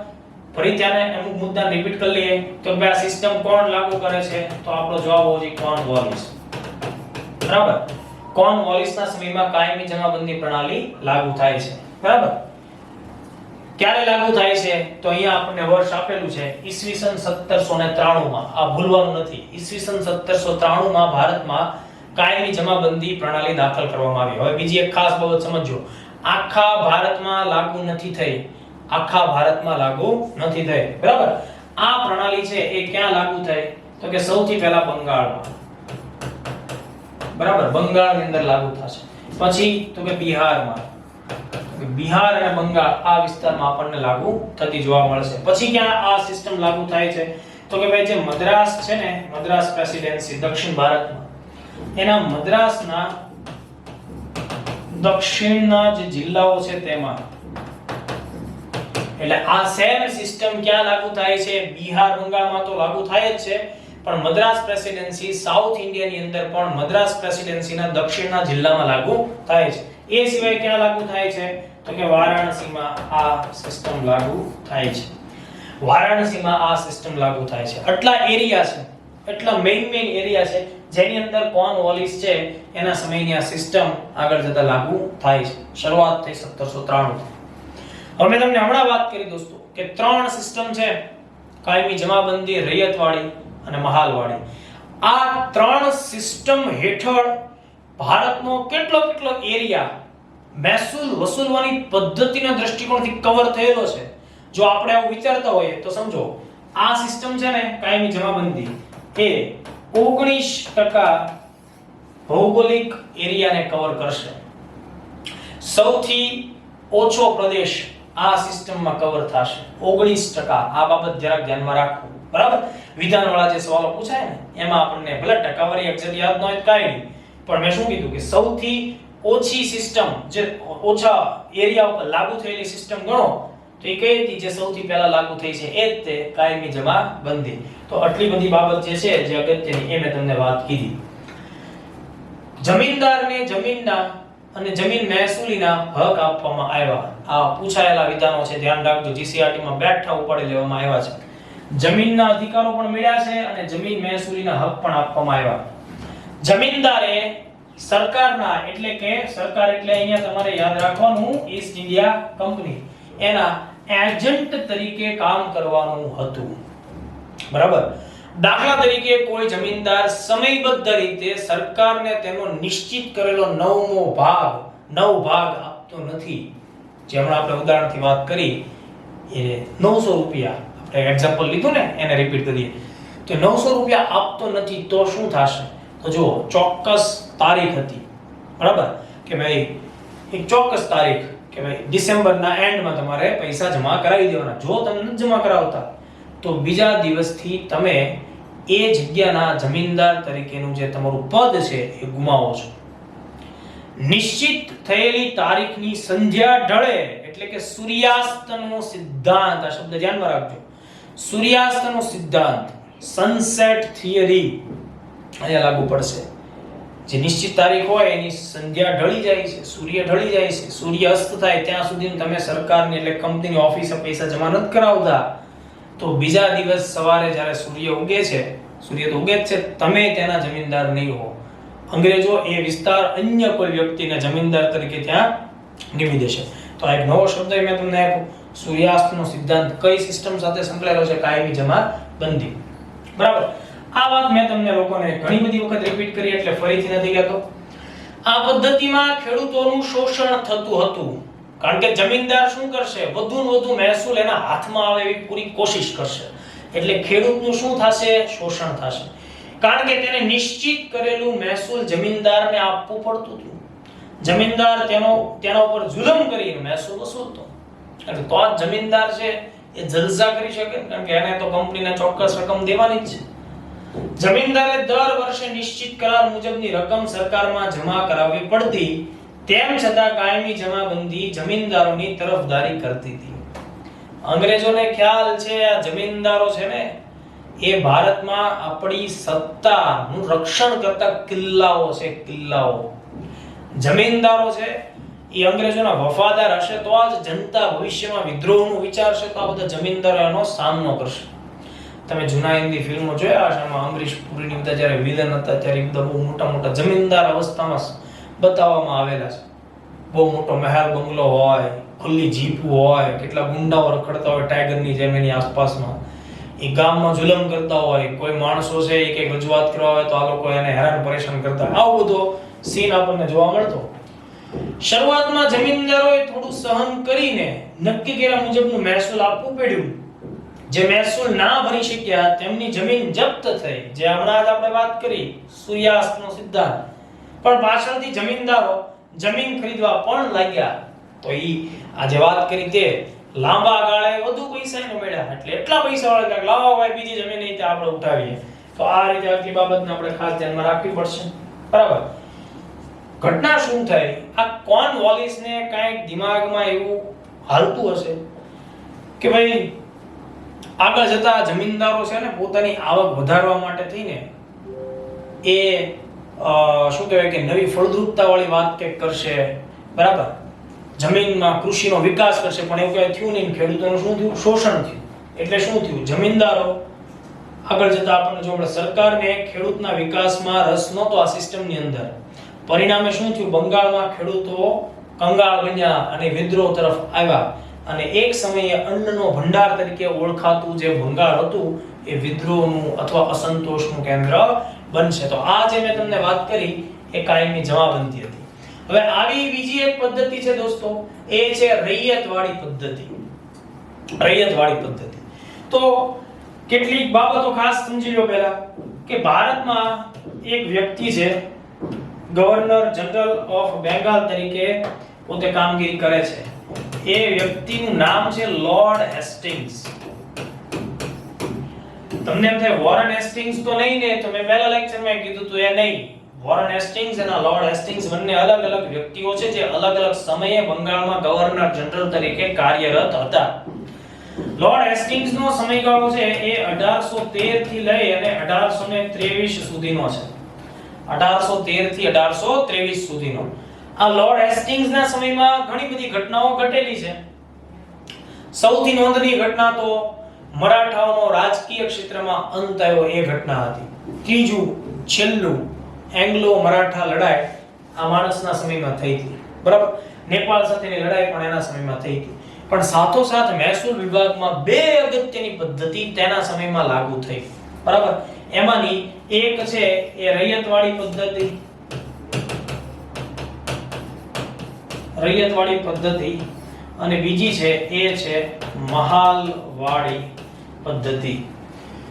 જો આ બંને પદ્ધતિ અલગ અલગ એરિયામાં અલગ અલગ અધિકારીઓ દ્વારા વિકસાવવામાં આવે છે, પણ એ બધામાં આપણે યાદ રાખવાનું એ છે કે એ સમયે ભારતમાં ઈસ્ટ ઇન્ડિયા કંપનીનો સૌથી મોટો પ્રશાસક વડો, બરાબર, વહીવટી વડો એ કોણ હતો? એ તો બંગાળનો governor general lord Hastings. Okay. રૈયતવાળી પ્રણાલી ક્યારે અમલમાં આવશે? તો કે ભાઈ 1820 માં. આ ધ્યાનમાં રાખવું પડશે. અને બીજી પદ્ધતિ છે મહાલવાળી, એના 2 વર્ષ પછી 1822 માં આપણને ભારતના અલગ અલગ એરિયામાં આ પદ્ધતિઓ લાગુ પડતી હોય જોવા મળે. તો હવે સૌથી પહેલા આપણે ચર્ચા કરીએ છીએ રૈયતવાળી પદ્ધતિ.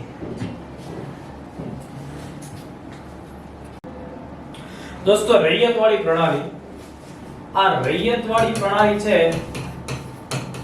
એમાં આ જે શબ્દ છે રૈયત, એનો સામાન્ય અર્થ થશે કૃષિ કામ કરતા સામાન્ય લોકો અથવા સામાન્ય ખેડૂતો અથવા જનતા.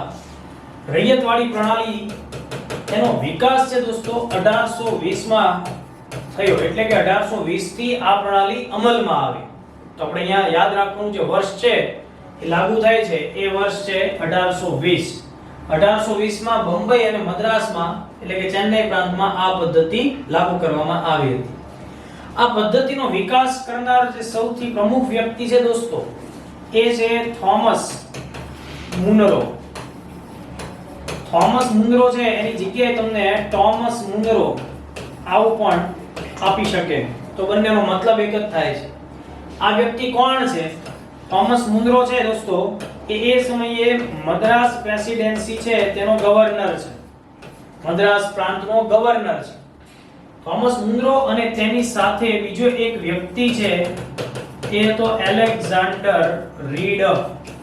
એલેક્ઝાન્ડર રીડ આ તેનો અધીનસ્થ અધિકારી છે, મતલબ આનાથી નીચા તબક્કાનો અધિકારી છે. તો ટોમસ મુનરો અને રીડ આ બંને વ્યક્તિઓ સાથે મળીને જનતા પાસેથી સીધી રીતે જમીન મહેસૂલ વસૂલવાની પદ્ધતિ છે એને લાગુ કરે છે 1820 માં, બરાબર. શરૂઆત એની મદ્રાસ પ્રાંતથી થઈ. આ સેમ પદ્ધતિ બોમ્બે પ્રાંતમાં પણ લાગુ થાય છે. તો બોમ્બે પ્રાંતમાં એલ્ફિન્સ્ટન આ બોમ્બે પ્રેસિડેન્સી છે ત્યાંનો અધિકારી છે, ત્યાંનો ગવર્નર છે એલ્ફિન્સ્ટન આ સિસ્ટમને એટલે કે ટોમસ મુનરો અને એલેક્ઝાન્ડર રીડ આ બંનેએ તૈયાર કરેલી રૈયતવાળી પ્રણાલી છે એ બોમ્બેમાં પણ લાગુ કરે છે. તો જો જનરલી થોમસ મુનરોને પ્રમુખ વ્યક્તિ ગણવામાં આવે છે આ સિસ્ટમના વિકાસ પાછળ, કેટલીક જગ્યાએ તમને મુંદ્રો અને રીડની પ્રણાલી એવું પણ આપી દેવામાં આવે, તો એ પણ સાચું જ છે, રૈયતવાળી પ્રણાલી છે એના અનુસંધાને. આ થોમસ મુંદ્રો ક્યાંનો ગવર્નર છે? મદ્રાસ પ્રાંતનો ગવર્નર. બંબઈમાં કોણ તેને લાગુ કરે છે? એલ્ફિન્સ્ટન નામનો અધિકારી આ સિસ્ટમને બંબઈમાં લાગુ કરે છે. તો આ સિસ્ટમનો મૂળ પ્રણેતા થોમસ મુંદ્રો આપણે યાદ રાખીશું. બીજું દોસ્તો, આ સિસ્ટમ બંબઈ પ્રેસિડેન્સી અને મદ્રાસ પ્રેસિડેન્સી બંને ઉપર લાગુ થાય છે. આપણું ગુજરાત છે એ 1960 માં ગુજરાત બન્યું. એ પહેલા તો બૃહદ મહારાષ્ટ્રનો આપણો હિસ્સો હતો. આમ બંબઈ પ્રેસિડેન્સી અંતર્ગત આપણું ગુજરાત આવતું. તો આપણા ગુજરાત ઉપર પણ મહેસૂલ વસૂલીની કઈ પ્રણાલી ફેમસ છે? રૈયતવાળી પ્રણાલી અંગ્રેજી શાસનકાળમાં ફેમસ હતી. એક બીજી એક ખાસ બાબત, 3 પદ્ધતિઓ અંગ્રેજોએ જે વિકસાવી છે ને, તેમાં સૌથી વધુ ભૂમિ ક્ષેત્ર આ પ્રણાલી અંતર્ગત આવરી લેવામાં આવ્યું હતું. ટકાવારીની દ્રષ્ટિએ વાત કરું તો એ ટકાવારી થશે એ છે 51%. 51% બ્રિટિશ ભારત છે તેના ઉપર રૈયતવાળી પ્રણાલી છે એ અમલમાં હતી. આ બાબતને આપણે ખાસ સમજવાની. સૌથી વધુ આ પ્રણાલી લાગુ થઈ હતી ભારતમાં એરિયાના દ્રષ્ટિકોણથી. અગાઉ આપણે કાયમી જમાબંધીની વાત કરી, એ માત્ર 19% ભૌગોલિક ક્ષેત્રફળ એટલે કે એરિયા ઉપર લાગુ હતી, અને આ સૌથી વધુ 51% આ પદ્ધતિ લાગુ હતી. હવે જુઓ, અહીંયા જીસીઆરટી આપણને કેવા ફેક્ટ આપે છે એને આપણે ચકાસીએ. 19મી સદીની શરૂઆતમાં 1820 માં મુંબઈ અને મદ્રાસ એટલે કે ચેન્નઈ પ્રાંતમાં રૈયતવાળી પદ્ધતિ લાગુ કરવામાં આવી. એનો મુખ્ય પ્રણેતા હમણાં મેં વાત કરી થોમસ મુંદ્રો હતા. એ સમયે મદ્રાસના શું હતા? ગવર્નર હતા. એટલે આ પણ સવાલ તમારે ધ્યાનમાં રાખવાનો. આ પદ્ધતિમાં જમીન ખેડનારને જમીનનો માલિક બનાવવામાં આવ્યો હતો. આ બધા જે ઓલા વિધાનવાળા ક્વેશ્ચન્સ પૂછાતા હોય છે એમાં ધ્યાન રાખજો. સરકારની શરત મુજબ ખેડૂતે જમીન મહેસૂલ ચૂકવવાનું હતું. આ પ્રથાથી જમીનની માલિકી હકનો કોઈ ફાયદો થયો નહોતો. શા માટે નહોતો થયો? એના કારણો નીચે મુજબ છે કે જમીનમાંથી જે આવક આવે છે એમાંથી વધારે પડતું મહેસૂલ છે તે સરકાર દર વર્ષે વસૂલવાનો આગ્રહ રાખતી. એટલે કે મહેસૂલનો દર ઊંચો રહેતો. સરકાર ઈચ્છે ત્યારે જમીન મહેસૂલમાં વધારો કરવાનો હક સરકાર ધરાવતી હતી. અને કોઈ પણ સ્થિતિ હોય એમાં માનો કે અનાજ નથી પાકતું કે કોઈ કારણોસર અતિવૃષ્ટિ થઈ, અનાવૃષ્ટિ થઈ, કોઈ જીવજંતુઓ જેમ કે તીડ છે કે કોઈ રોગ બીમારી લાગુ પડી તો એના લીધે પાક બરબાદ થાય તો પણ રૈયતે જમીન મહેસૂલ તો આપવું જ પડતું હતું. તો આ સિસ્ટમ છે એના લીધે રૈયતોનું શોષણ પણ વધારે થયું. તો તમને લોકોને યાદ આવવું જોઈએ દોસ્તો, ખેડા સત્યાગ્રહ છે એ આ રૈયતવાળી સિસ્ટમ હેઠળ જમીન જે રૈયતોની પાસેથી કર વસૂલવાનો જે હઠાગ્રહ છે. કારણ કે તમને ખ્યાલ છે કે ભાઈ ખેડા સત્યાગ્રહ એટલા માટે થાય છે કે અતિવૃષ્ટિ થઈ એના લીધે ખેડાની અંદર જોઈએ એવો પાક થયો નહોતો. બહુ ઓછા લોકો એવા હતા કે જેમને નુકસાની ઓછી આવી હતી. વ્યાપક રીતે ખેડા જિલ્લાની અંદર કૃષિ પાક ધોવાઈ ગયો, બરબાદ થઈ ગયો. છતાંય અંગ્રેજી શાસને એટલે કે મુંબઈ પ્રેસિડેન્સીના જે શાસકો છે એમણે મહેસૂલ વસૂલવામાં છૂટછાટ ન આપી. એટલા માટે ગાંધીજી, સરદાર વલ્લભભાઈ પટેલ આ બધા લોકો અહીંયા રાજકીય પ્રવૃત્તિમાં સામેલ થાય ના કરની લડત આપે છે. તો એ આ રૈયતવાળી પ્રણાલી છે એનો હિસ્સો આપણને ત્યાં જોવા મળે છે. તો આ જે બાબત અહીંયા લખી એનો એક્ઝામ્પલ આપણને શું મળે છે? ખેડા સત્યાગ્રહમાં જે ઘટના ઘટી એ આ ઘટનાનું ઉદાહરણ છે. ઓકે, ચલો હવે વધીએ આગળ દોસ્તો. આના પછી બીજી એક સિસ્ટમ છે એ છે મહાલવાડી પદ્ધતિ. મહાલવાડી સિસ્ટમ. તો મહાલવાડી સિસ્ટમ છે મહાલવાડી પ્રણાલી. એમાં જે શબ્દ છે મહાલ, જેમ પહેલામાં રૈયત હતો એમ અહીંયા છે મહાલ. મહાલનો મતલબ થશે ગામ અથવા નાના નાના ગામ કે કસ્બાઓનો સમૂહ.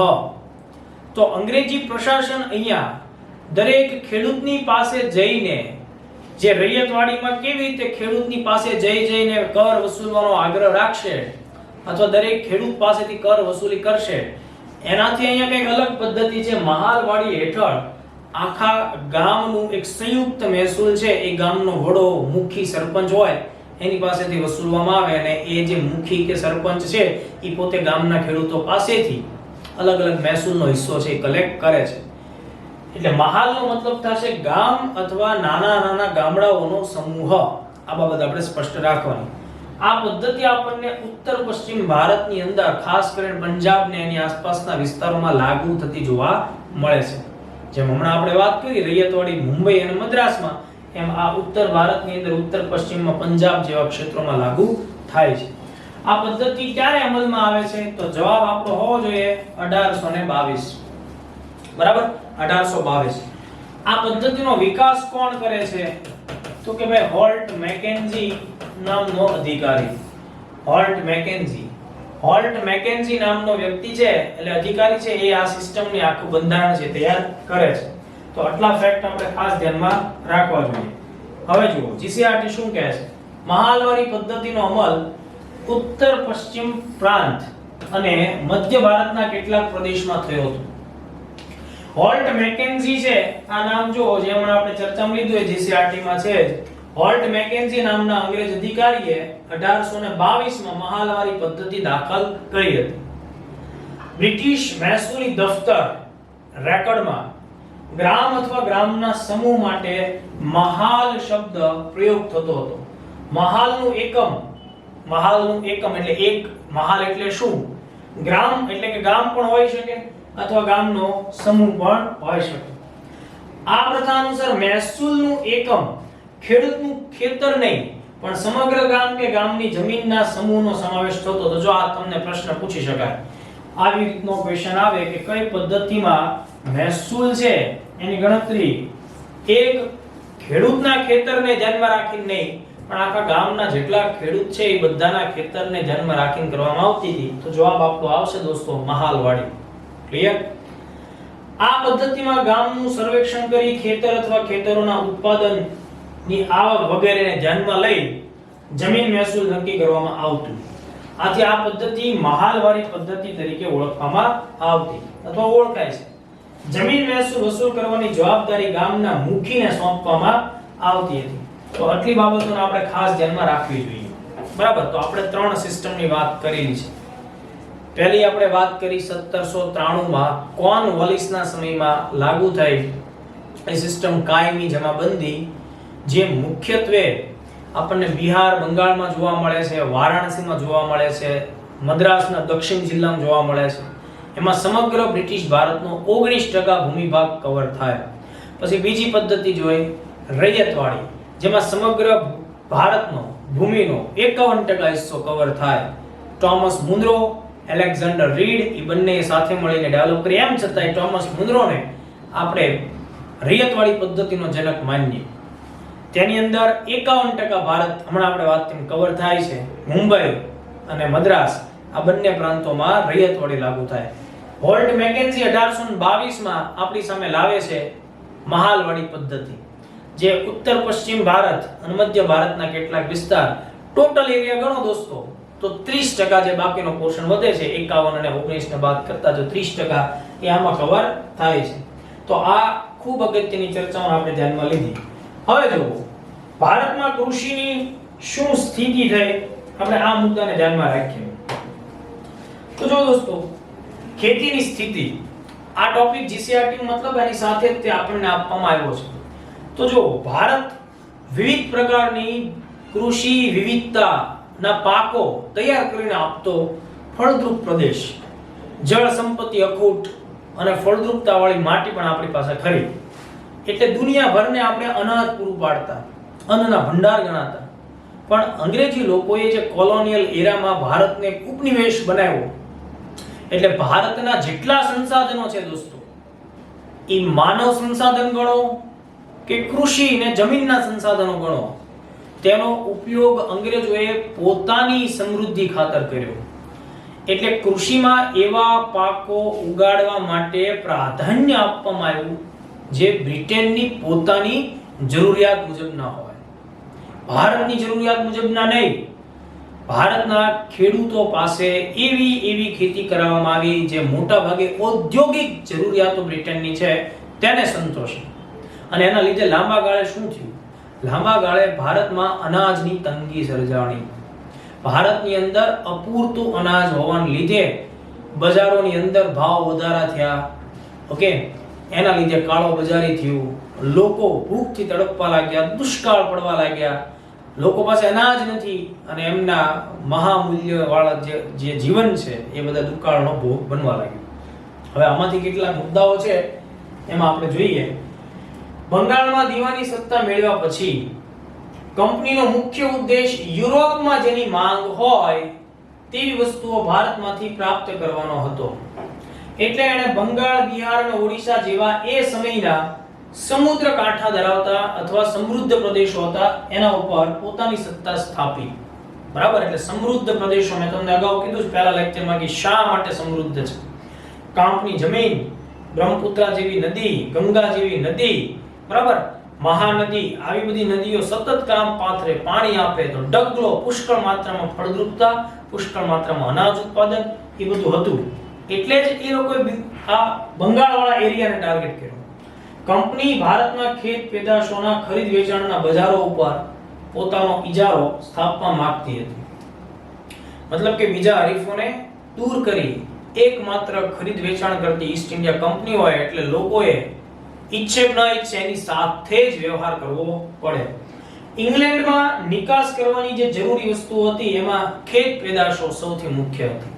દોસ્તો સમજો, આ ખેત પેદાશ અને કૃષિ આધારિત અર્થતંત્ર આ એ સમયે ભારતનું કરોડરજ્જુ છે, એ સમયે ભારતનો આત્મા છે, ભારતનું ધબકતું જીવન છે અને એની ઉપર અંગ્રેજોએ ભારતની શ્વાસ નળી છે એની ઉપર પગ રાખી દીધો. આ મુદ્દાને ધ્યાનમાં રાખો. આથી કંપનીએ ભારતમાં ખેતીને પોતાની મરજી મુજબ એનું વ્યાપારીકરણ કરવાનો પ્રયત્ન કર્યો. આ પાકોમાં મુખ્યત્વે એટલે વ્યાપારી પાકો પર પ્રમોશન કરશે, વ્યાપારી પાકોને આગળ વધારશે. ગળી તમને ખ્યાલ છે, ગળી અને કપાસ છે, આ બંને કાપડ ઉદ્યોગને સપોર્ટ કરશે. કપાસમાંથી જે સુતરાઉ કાપડ બનશે એને રંગ કરવા માટે ગળી, કાચું રેશમ, આ બધાથી વસ્ત્ર ઉદ્યોગ ઇંગ્લેન્ડની અંદર ખૂબ ફેલાશે અને એ ઇંગ્લેન્ડની તૈયાર વસ્તુઓ યુરોપની બજારોની અંદર સિક્કા પાડશે. બરાબર, અફીણ અને મરી મસાલો આ બધાનો પણ સમાવેશ થાય તો આવી ખેતી ઉપર ધ્યાન દેવામાં વધારે આવે. જોઈએ આમાંથી કેટલીક અગત્યની વસ્તુઓ જે આપણને પરીક્ષાની અંદર કોઈ જગ્યાએ કામ લાગી જાય. બરાબર, શું કહે છે જીસીઆરટી? કાચા રેશમથી આપણે શરૂઆત કરીએ તો 18મી સદીના સમયગાળામાં ઇંગ્લેન્ડમાં કાચું રેશમ છે ને એ યુરોપના એના પાડોશી દેશો સ્પેન અને ઇટલીમાંથી આવતું. આ સ્પેન અને ઇટલી બીજા બધા દેશોમાંથી કાચું રેશમ લાવતા હતા અને એ કાચું રેશમ છે ઇંગ્લેન્ડે ખરીદવું પડતું, એટલે ઇંગ્લેન્ડની વસ્તુ મોંઘી પડતી. પણ જો બંગાળમાં જે રેશમની ખેતી થાય છે, બંગાળ એટલે તમે સમજો, બંગાળ એટલે આપણને છોટા નાગપુરનો આખો પ્લેટુ વાળો પ્રદેશ, ઝારખંડ જેને આપણે અત્યારે કહીએ, બરાબર, એ બધા બિહારના હિસ્સાઓ હતા જે તે સમયે. એમાં ખૂબ જ ગહન ગાઢ જંગલો, એમાં રેશમના કીડાઓ થતા. તો આ બધું જો એના હાથમાં આવે એટલે ખાસ તો બંગાળનું જો રેશમ હાથમાં આવી જાય તો બ્રિટને આ બધા દેશો સ્પેન, ઇટલી ઉપર નિર્ભર રહેવું ન પડે અને આની યારે કમ્પીટ કરી શકે, એટલે એમણે રેશમ ઉપર ટાર્ગેટ કર્યો. આથી કંપનીએ ગમે તેમ કરીને ખેડૂતો ઉપર જુલમ ગુજાર્યા પણ 19મી સદીના અંત સુધી ભારતમાંથી નિકાસ થતા રેશમ ઉપર પોતાની સત્તા સ્થાપી દીધી. તો એક અગત્યની પ્રોડક્ટ હતી રેશમ, એ ધીમે ધીમે એની પર કબજો થયો. એટલા માટે તો શું થશે, આદિવાસી જનતા છે અને જંગલમાં એમના જે નિયમો છે એમાં ફેરફાર કરવામાં આવશે. આદિવાસી જનતા એનો વિરોધ કરશે, બળવો કરશે. આ બધી ઘટનાઓ આપણને જોવામાં આવશે. એની પાછળ આ પ્રકારના આર્થિક ઉદ્દેશો હતા. કાચા રેશમ પછી દોસ્તો અગત્યનો બીજો મુદ્દો છે એ છે ગળી. ગળી મુખ્યત્વે રંગકામ માટે વપરાતો ઔદ્યોગિક પાક આપણે કહી શકીએ. ગળી ખાદ્ય વસ્તુ નથી. ગળીની ખેતી પ્રમાણસર ગરમ અને ભેજવાળા પ્રદેશ હોય ત્યાં થાય.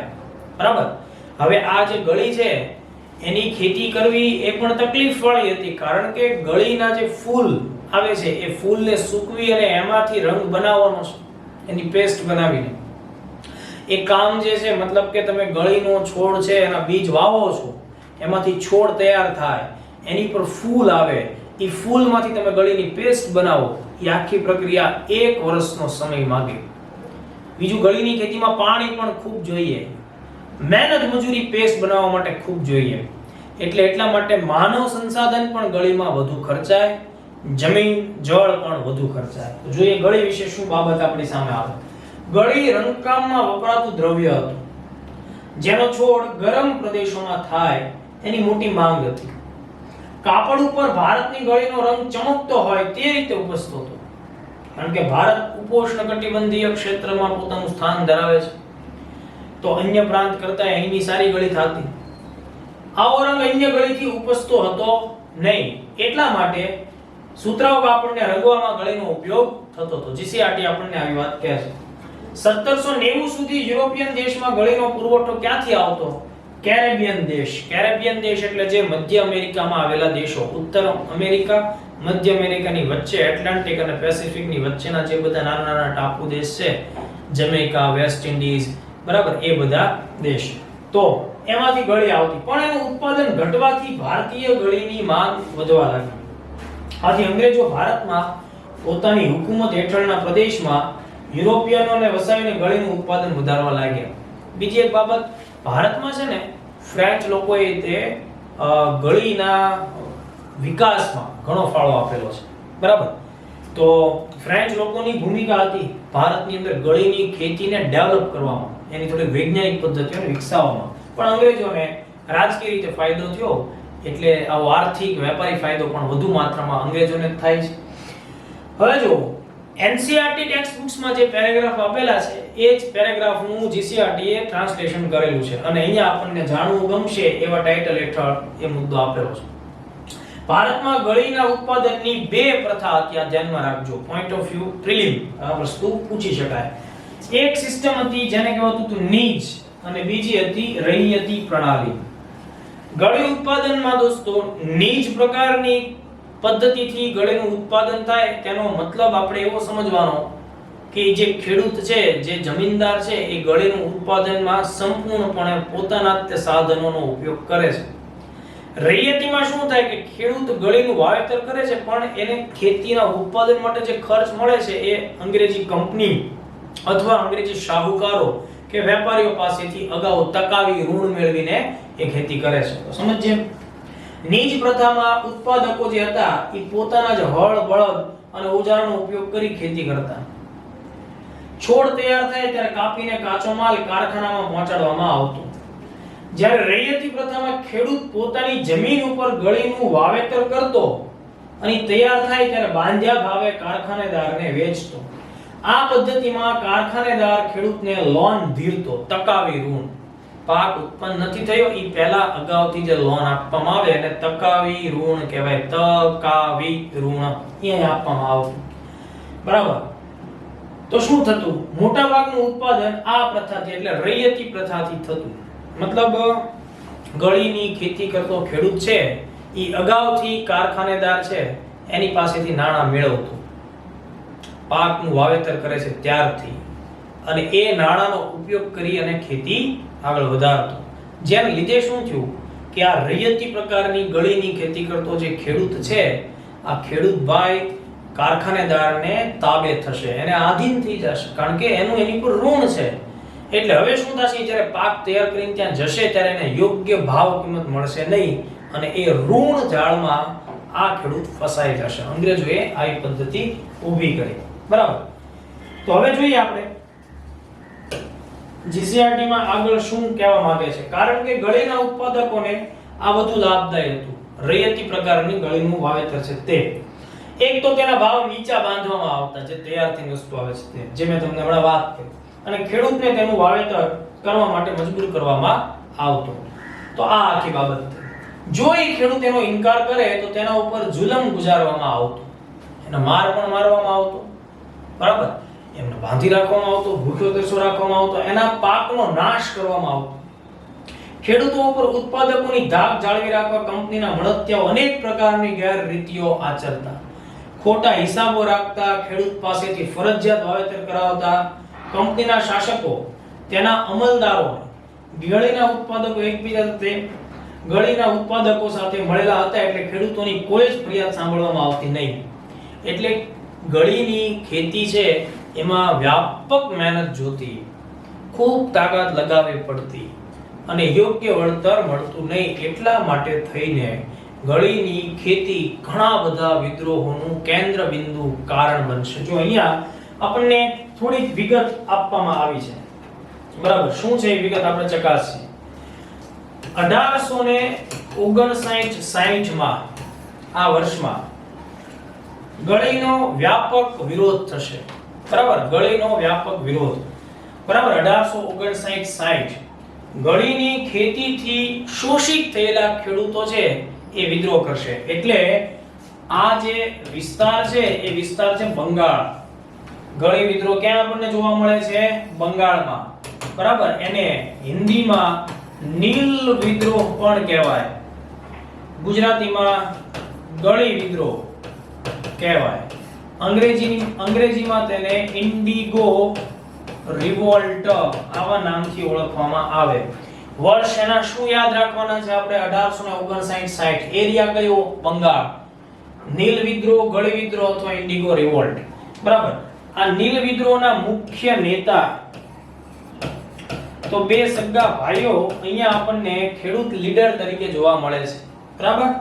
એક છે દિગંબર વિશ્વાસ. આ નામ યાદ રાખજો ખાસ, જીસીઆરટી માં નામ નથી, આપણે યાદ રાખવું પડશે. દિગંબર વિશ્વાસ અને બીજા જે ભાઈ છે એ છે વિષ્ણુ વિશ્વાસ. એટલે કે વિશ્વાસ ભાઈઓ, વિશ્વાસ બ્રધર્સ, વિશ્વાસ બંધુઓ, બરાબર. દિગંબર વિશ્વાસ અને વિષ્ણુ વિશ્વાસ, આ બે ભાઈઓ નીલ વિદ્રોહ જે છે એની આગેવાની સંભાળે છે. એરિયા કયો આપણે વાત કરી? બંગાળ છે એ વાત કરી, બરાબર. આ આખો જે આંદોલન છે તેને બંગાળના બૌદ્ધિક લોકોએ સપોર્ટ કરેલો. ઓકે, એટલા માટે એક ન્યૂઝપેપર છે દોસ્તો, ધ હિન્દુ પેટ્રિયાટ. ખાસ ધ્યાન રાખજો, ધ હિન્દુ પેટ્રિયાટ. ધ હિન્દુ પેટ્રિયાટ નામનું ન્યૂઝપેપર, સમાચાર પત્ર, બરાબર, કે જેના મુખ્ય સંપાદક હરીશચંદ્ર મુખર્જી હતા. ખાસ સમજજો, હરીશચંદ્ર મુખર્જી. તેમણે આ આખી શોષણની ઘટના હતી એનો વિરોધ કરતા આર્ટિકલ્સ પોતાના છાપામાં લખ્યા. જનતાને જાગૃત કરવામાં ધ હિન્દુ પેટ્રિયાટ નામના છાપાનો બહુ સારો રોલ, ભૂમિકા હતી. જેના સંપાદક કોણ છે દોસ્તો? હરીશચંદ્ર મુખર્જી. યાદ કેમ રાખશું? સત્યની વાત આવે ને હરીશચંદ્ર હશે જ તે, એટલે એ રીતે આપણે એને યાદ રાખશું. આ જે કે નીલ વિદ્રોહની ઘટના થઈ દોસ્તો, બરાબર, એને ધ્યાનમાં રાખીને પ્રખ્યાત બંગાળી નાટ્યકાર, બરાબર, ઉપન્યાસકાર જેને કહેવાય, ઓકે, સાહિત્યકાર બંગાળી, જેનું નામ છે દોસ્તો દીનબંધુ મિત્ર. આ નામ યાદ રાખજો, દીનબંધુ મિત્ર.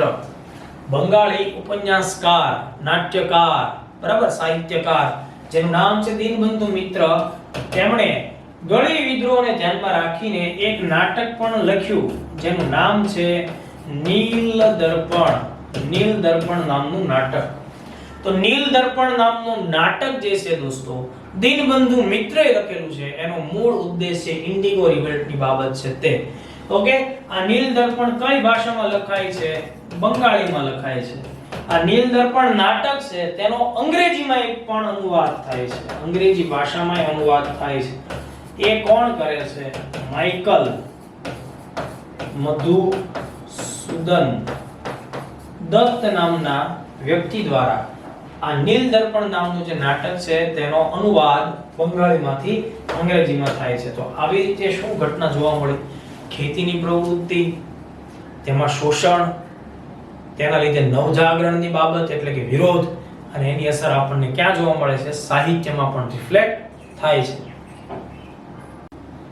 તો દોસ્તો ગળીની જેમ બીજો પણ એક એવો પાક છે જેનો મૂળ ઉદ્દેશ છે એ ઉદ્યોગો સાથે જોડાયેલો છે અને એ છે કપાસ.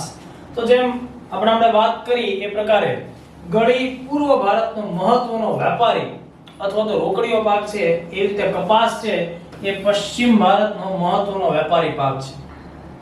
ઈસવીસન 1780 ના દાયકામાં કંપની તથા એમના કૃપાપાત્ર કેટલાક મળતિયા વેપારીઓ હતા, એમણે ચીન સહિત ભારતના રૂ ઉત્પાદન કરતા પ્રદેશો ઉપર અંકુશ જમાવી લીધો. એના લીધે શું થયું?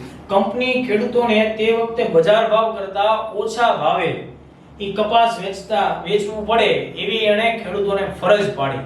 કારણ કે રાજકીય સત્તા, વહીવટી સત્તા એમની છે, વેપારીઓ પણ એમની સાથે મળેલા છે, જમીનદારો પણ એના મળતિયા થઈ ચૂકેલા છે.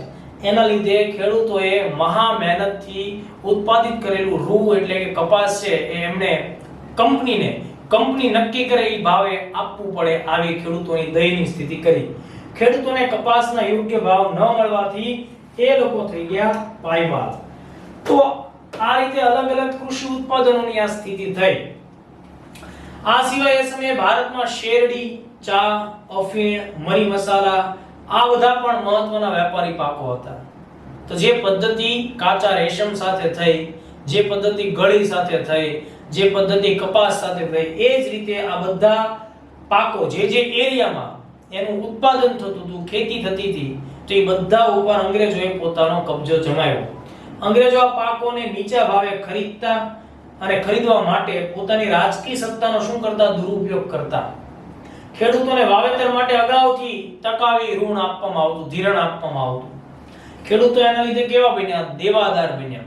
કારણ કે એ ઋણ જે છે એ ઋણ ઉપરનું વ્યાજ તે દર વર્ષે વધતું જશે. સામે એના ઉત્પાદનની અને જે યોગ્ય કિંમત ઉપજવી જોઈએ એ ઉપજશે નહીં, એટલે લોકો ઋણ જાળમાં ફસાઈ ગયા. પછી તેમને પાસેથી નીચા ભાવે વેપારી પાકો ખરીદવામાં આવતા અને વેપારીઓને ભારે નફો મળતો અને ખેડૂતો વધુને વધુ શોષિત થઈ ગરીબ બનતા. આમ ભારતમાં વેપારી પાકોના ખરીદ વેચાણમાં કંપનીનો પ્રભાવ હતો. ભારતના કાચા માલના કારણે ખેડૂતો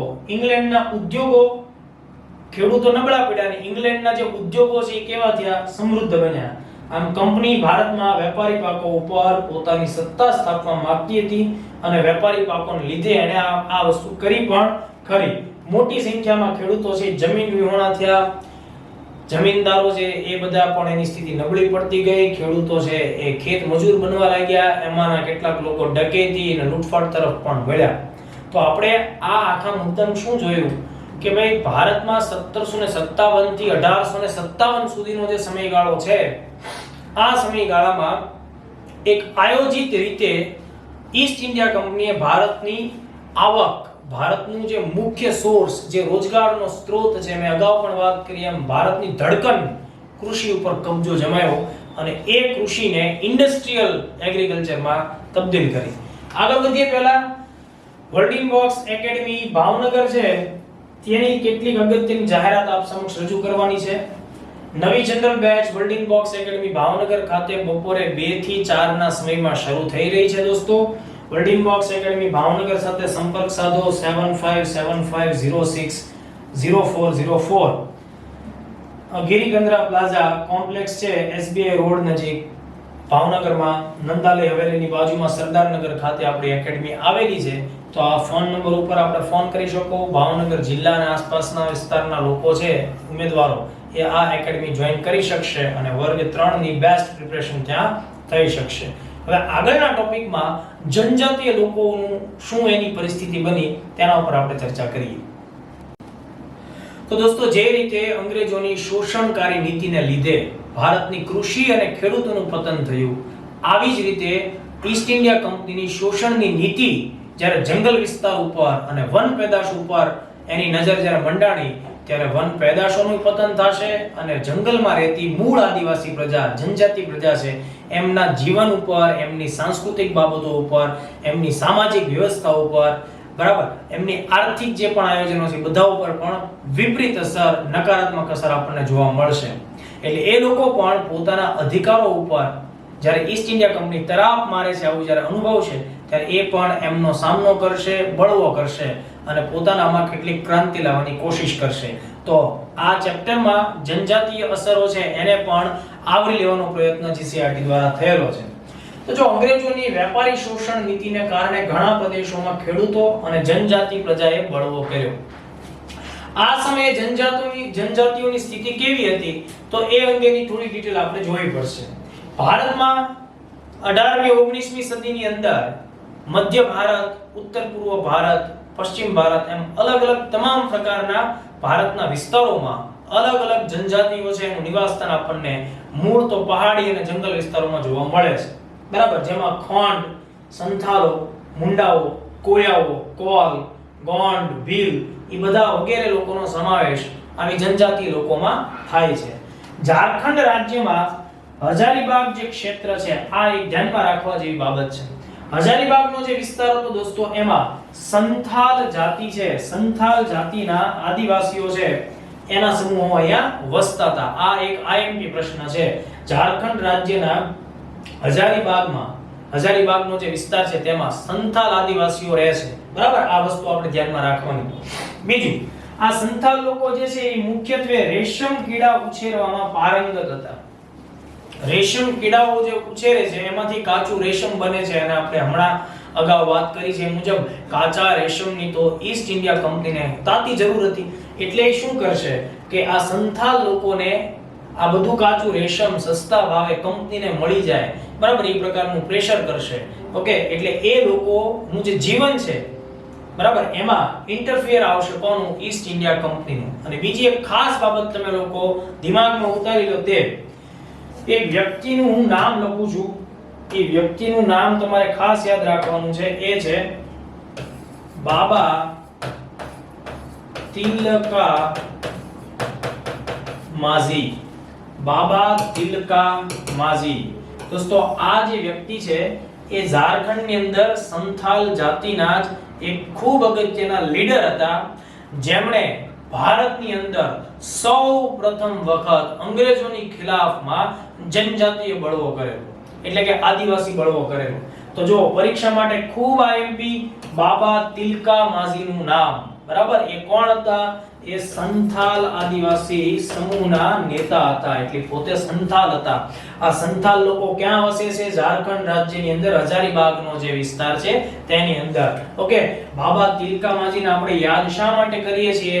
તો કે એમણે 1784 ની આસપાસ 1780 ના દાયકાની જે શરૂઆત છે ત્યારથી 1784 માં ઈસ્ટ ઇન્ડિયા કંપનીની ખિલાફમાં આદરેલો અથવા તો આરંભ કરેલો પહેલો આદિવાસી બળવો છે એ એમના નામ સાથે સંકળાયેલો છે. તો આટલા આઈએમપી ફેક્ટ આપણે આમાં ખાસ ધ્યાનમાં રાખવાના. ઓકે, ચલો, એ સિવાય બીજા કેટલાક વિસ્તારોમાં પણ આદિવાસીઓ વસતા હતા. આપણે એના વિશે થોડી માહિતી મેળવી. જેમ કે છોટા નાગપુરનો જે આસપાસનો વિસ્તાર છે દોસ્તો, છોટા નાગપુર એટલે તમે ઝારખંડને ધ્યાનમાં રાખો. ઝારખંડ, બરાબર, બિહારનો વિસ્તાર છે તે, ઓડિશાના કેટલાક પ્રદેશો, છોટા નાગપુરનો આખો પ્લેટો વિસ્તાર છે એને નિર્મિત કરતું હોય. તો છોટા નાગપુરની આસપાસમાં મુંડા જાતિ છે એના આદિવાસીઓના સમૂહ વસતા હતા. એ લોકો શિકાર કરવામાં અને વન્ય પેદાશ એકત્ર કરવાનો વ્યવસાય કરતા હતા. તો આ પણ એનું લોકેશન આપણે ધ્યાનમાં રાખશું. એવી રીતે ભારતના મધ્ય ભાગમાં ખોંડ જાતિના આદિવાસીઓ છે એના સમૂહો રહેતા હતા. એ પણ શિકાર કરી અને વન પેદાશો સંગ્રહ કરે છે એવી કામગીરી કરતા હતા. તમને ખ્યાલ જ હોવો જોઈએ કે આદિવાસી લોકોનું એ સમયનું મૂળ આર્થિક પ્રવૃત્તિ ગણો કે આર્થિક જે પોતાના જીવનને ટકાવવા માટેની પ્રવૃત્તિઓ ગણો, એમાં શિકાર મુખ્યત્વે છે અને વનની જે કાંઈ પેદાશ છે, જેમ કે વનમાંથી લોકોને મધ મળશે, લાકડા મળશે, અમુક અગત્યના ફૂલ મળશે, અમુક ઔષધિ મળશે, ગુંદર જેવો પદાર્થ મળશે, એ બધું ભેગું કરી નજીકના જો કોઈ રજવાડાની અંદર નાના મોટા બજારો ભરાતા હશે તો ત્યાં એ લોકો વેચશે અને પોતાની જીવન જરૂરી વસ્તુઓ એના બદલામાં ખરીદશે. કેટલીક જનજાતિઓ છે એ પશુપાલનની કામગીરી પણ કરતી હતી, જેમાં પંજાબના પહાડી પ્રદેશોમાં વન ગુજ્જર નામના સમૂહ રહેતા હતા. એ પશુપાલનની પ્રવૃત્તિ કરતા હતા. એવી જ રીતે આંધ્રપ્રદેશ છે એના પહાડી વિસ્તારોની અંદર લબાડિયા સમુદાયનો વસવાટ હતો. આ લોકો પણ ગાય ભેંસ છે એ પાળતા હતા, બરાબર. એ રીતે કુલ્લુની અંદર ગદ્દી નામનો જે સમૂહ છે એ આદિજાતિ સમૂહ છે, બરાબર. કાશ્મીરનો બકરવાલ સમુદાય છે. તો આ બધા લોકો શું કરતા? ઘેટા બકરા છે એ ચડાવતા હતા. મતલબ આદિવાસીઓમાં વિવિધ પ્રકારની પ્રવૃત્તિના આધારે આપણને ભાગ પડતા હોય એવું જોવા મળે છે. એટલે જનજાતિ એટલે આપણે એવું જ નહીં સમજવાનું કે જે જંગલમાં જ રહેતી હોય, જંગલમાં રહેતી હોય, ખેતીકામ પણ કરતી હોય, પશુપાલનની પ્રવૃત્તિ કરતી હોય, એ બધી જ લોકો જે વર્ષોથી બાકીના લોકોના સમુદાય સાથે કનેક્ટ નથી થયા, એ બધા લોકોને જનજાતિ તરીકે આપણે ઓળખીશું. ઓકે, હવે આમની જે મુખ્ય પ્રવૃત્તિઓ છે દોસ્તો એ કેવી હતી?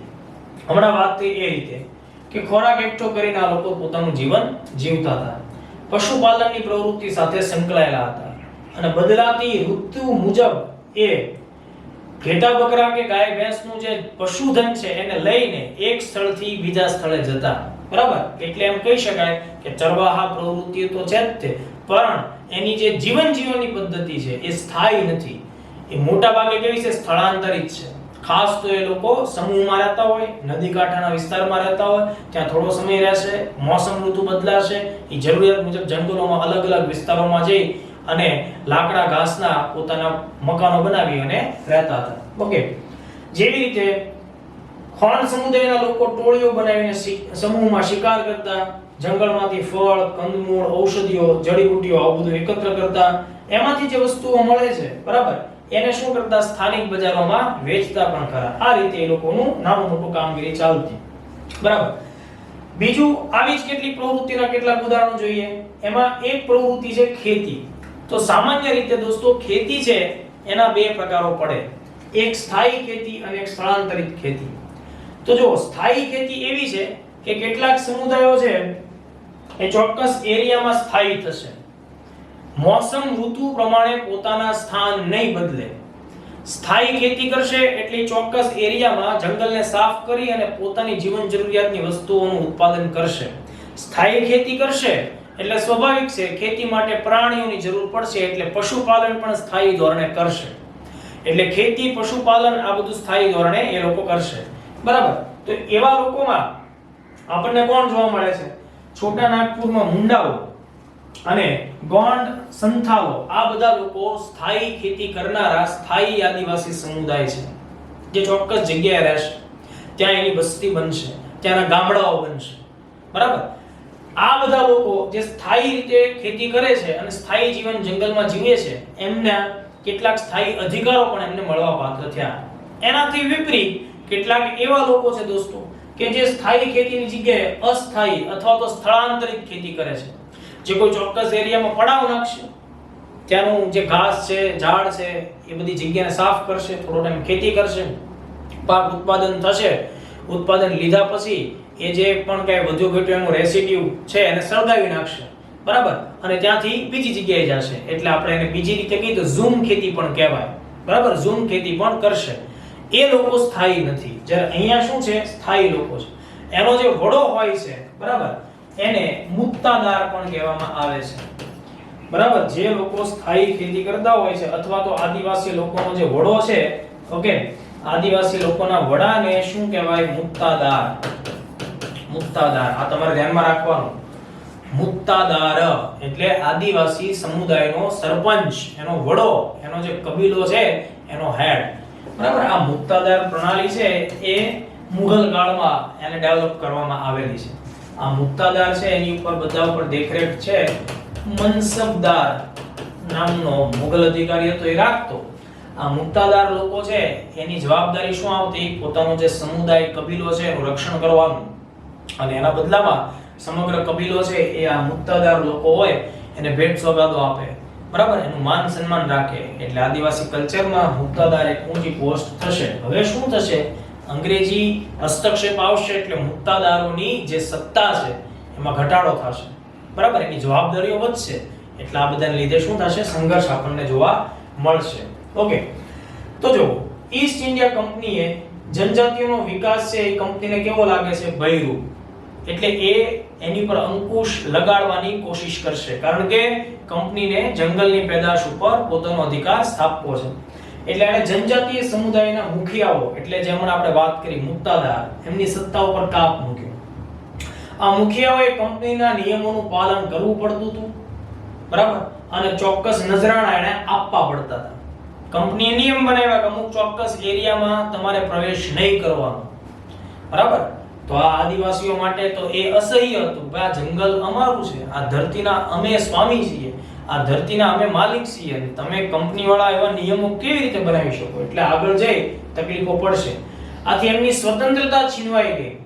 અંગ્રેજો એવું ઈચ્છતા હતા કે આ લોકો એક જગ્યાએ રહીને જ ખેતી કરે, મતલબ જંગલોમાં જ્યાં ત્યાં ભટકે નહીં. ઓકે, એટલે એની જે વિચરણની શક્તિની ક્ષમતા છે એની પર બ્રેક લાગે.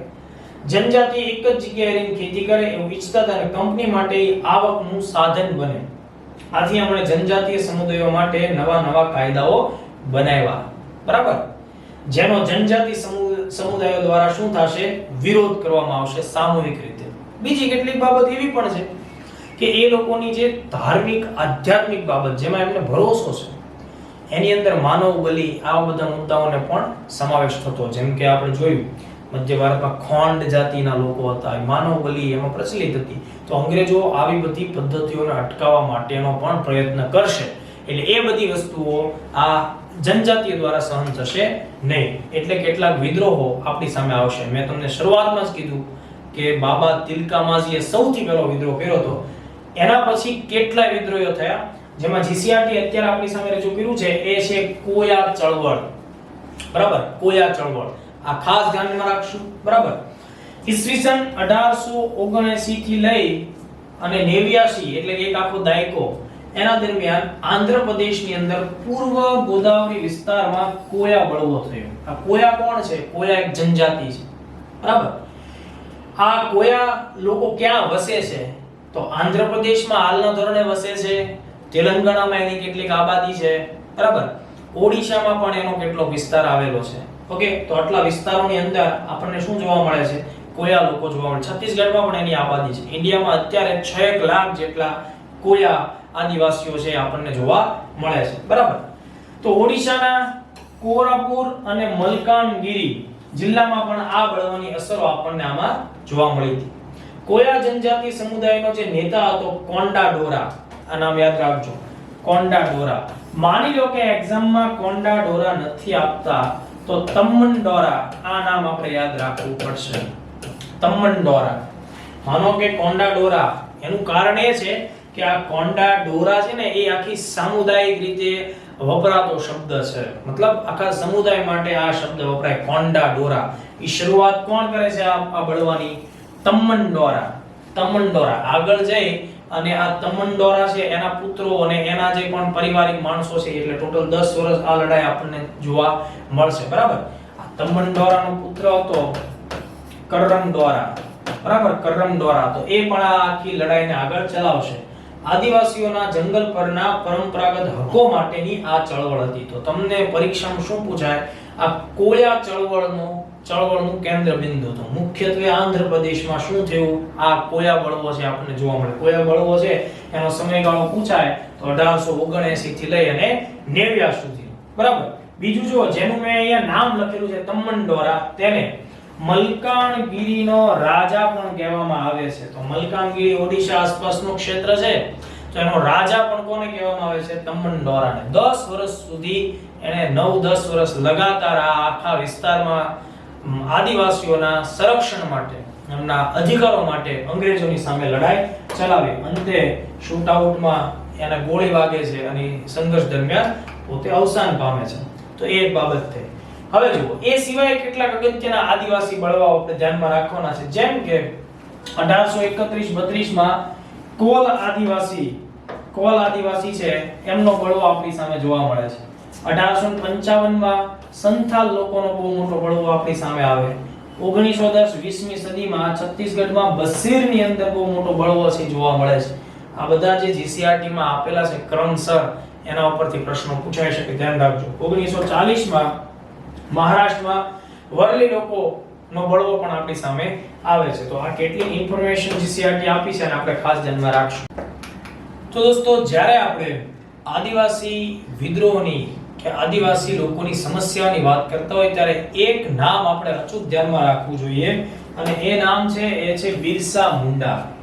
આદિવાસી લોકો બિરસા મુંડાને પોતાના ભગવાન માનતા હતા દોસ્તો. દરેક આદિવાસીઓમાં બિરસા મુંડા અત્યંત સન્માનીય વ્યક્તિ હતા. લોકો એમને દેવી પુરુષ માનતા હતા, એટલે કે ઈશ્વર સમાન એને દરજ્જો આપતા હતા.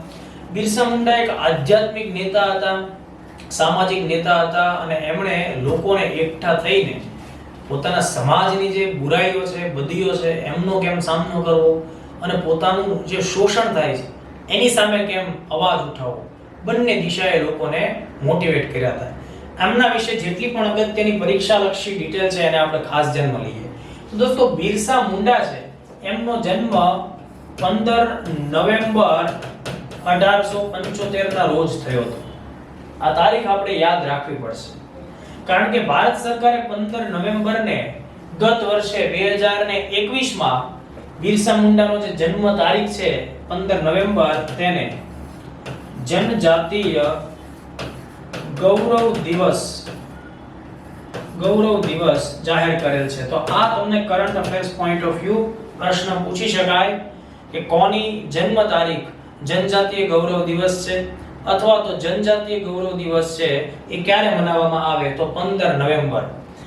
આ નિર્ણય 8 મહિના પહેલા 15 નવેમ્બર ના રોજ લેવામાં આવ્યો છે.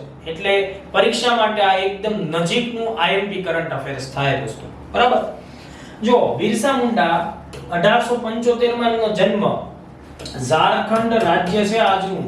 બરાબર. ઝારખંડ રાજ્ય, આ ઝારખંડ રાજ્ય છે તેના લોહારદાગા જિલ્લાની અંદર થયો હતો. લોહારદાગા ખાતે થયો હતો. ઓકે. એમનું અવસાન ઈસવીસન 1900 માં થયું. મતલબ એમનું જીવન છે એ માત્ર 25 વર્ષનું રહ્યું, પણ એ અનેક લોકોને પ્રેરણા આપતું જીવન હતું. એમના પિતાનું નામ આપણે યાદ રાખશું. બરાબર. એમના પિતાનું નામ સુગના મુંડા હતું અને તેમના માતા હતા એનું નામ હતું કરમી હાતુ. કરમી હાતુ.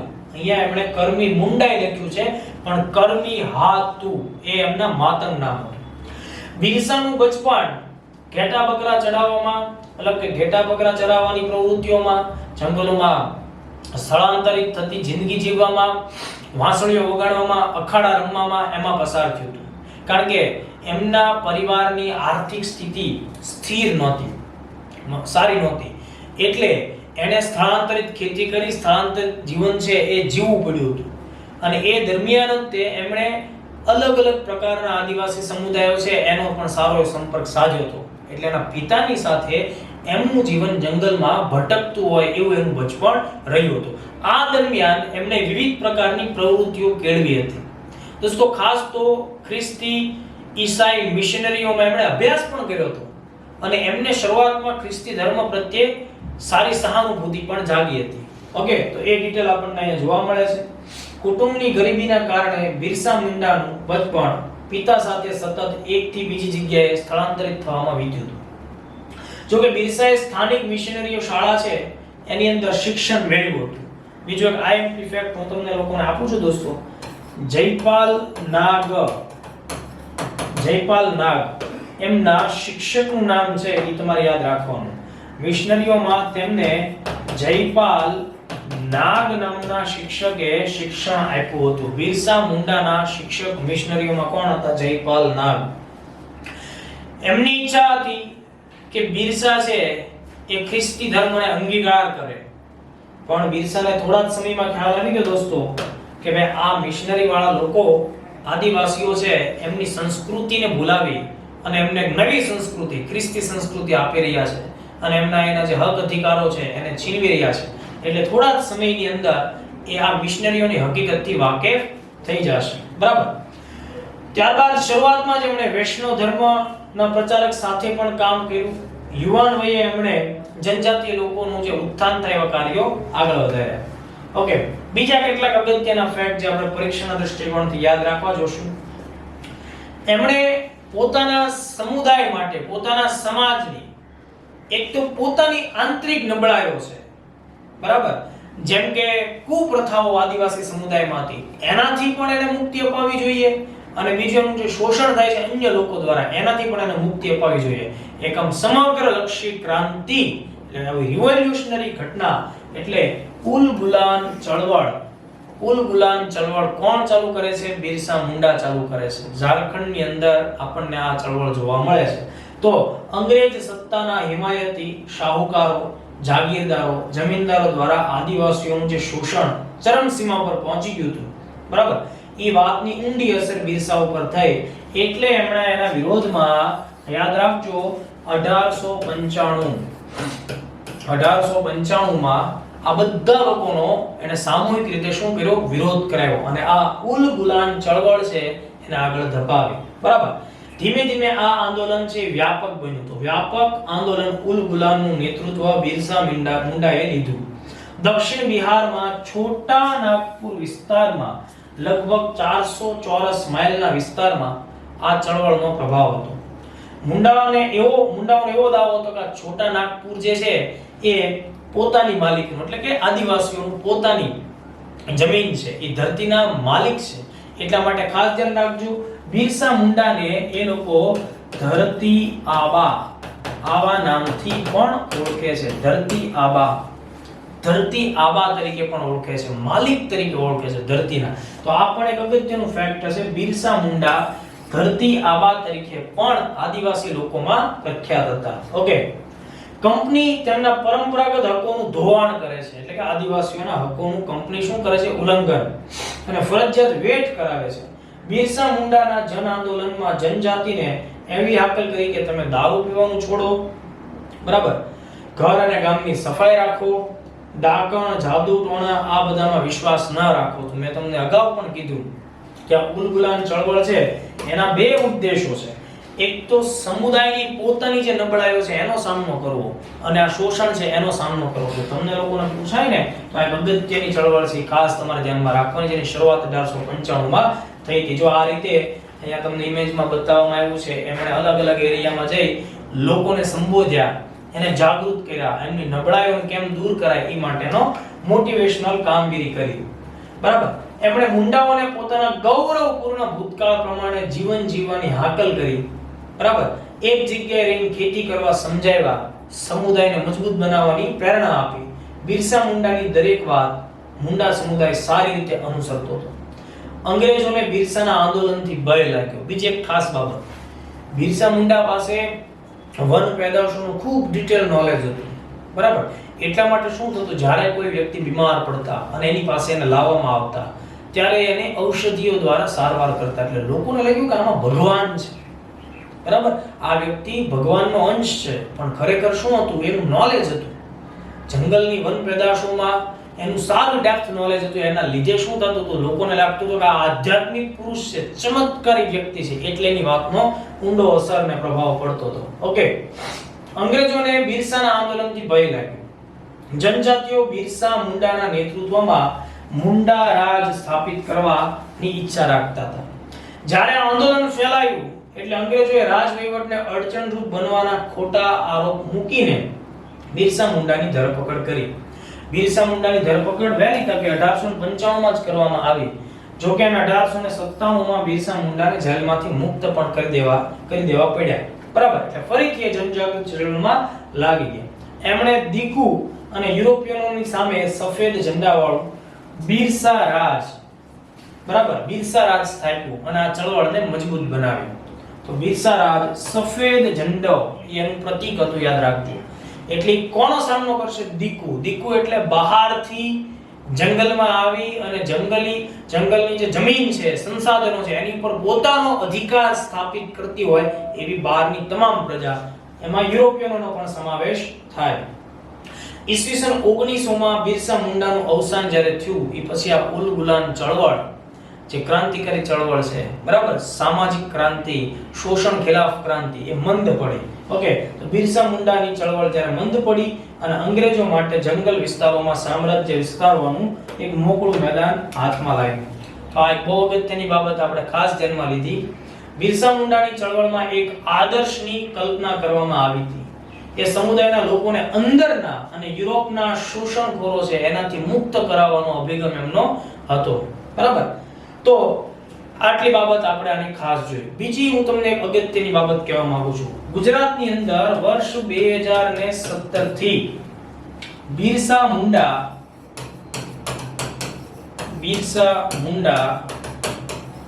ટ્રાઇબલ યુનિવર્સિટી છે એ કાર્યરત છે. આ તમારે ધ્યાનમાં રાખવું. ગુજરાતમાં આપણો જે નર્મદા જિલ્લો છે, નર્મદામાં રાજપીપળા તાલુકા હેઠળ વાવડી ગામ છે. વાવડી ગામ નજીક આપણને બિરસા મુંડા ટ્રાઇબલ યુનિવર્સિટી કાર્યરત છે એવું જોવા મળે છે, બરાબર. 2014 માં એ અંગે નિર્ણય લેવામાં આવેલો અને 2017 થી આ યુનિવર્સિટીએ કામગીરી શરૂ કરી છે. એટલે 2017 થી એક્ટિવેટ અવસ્થાની અંદર અત્યારે આપણને નર્મદા જિલ્લામાં જોવા મળશે.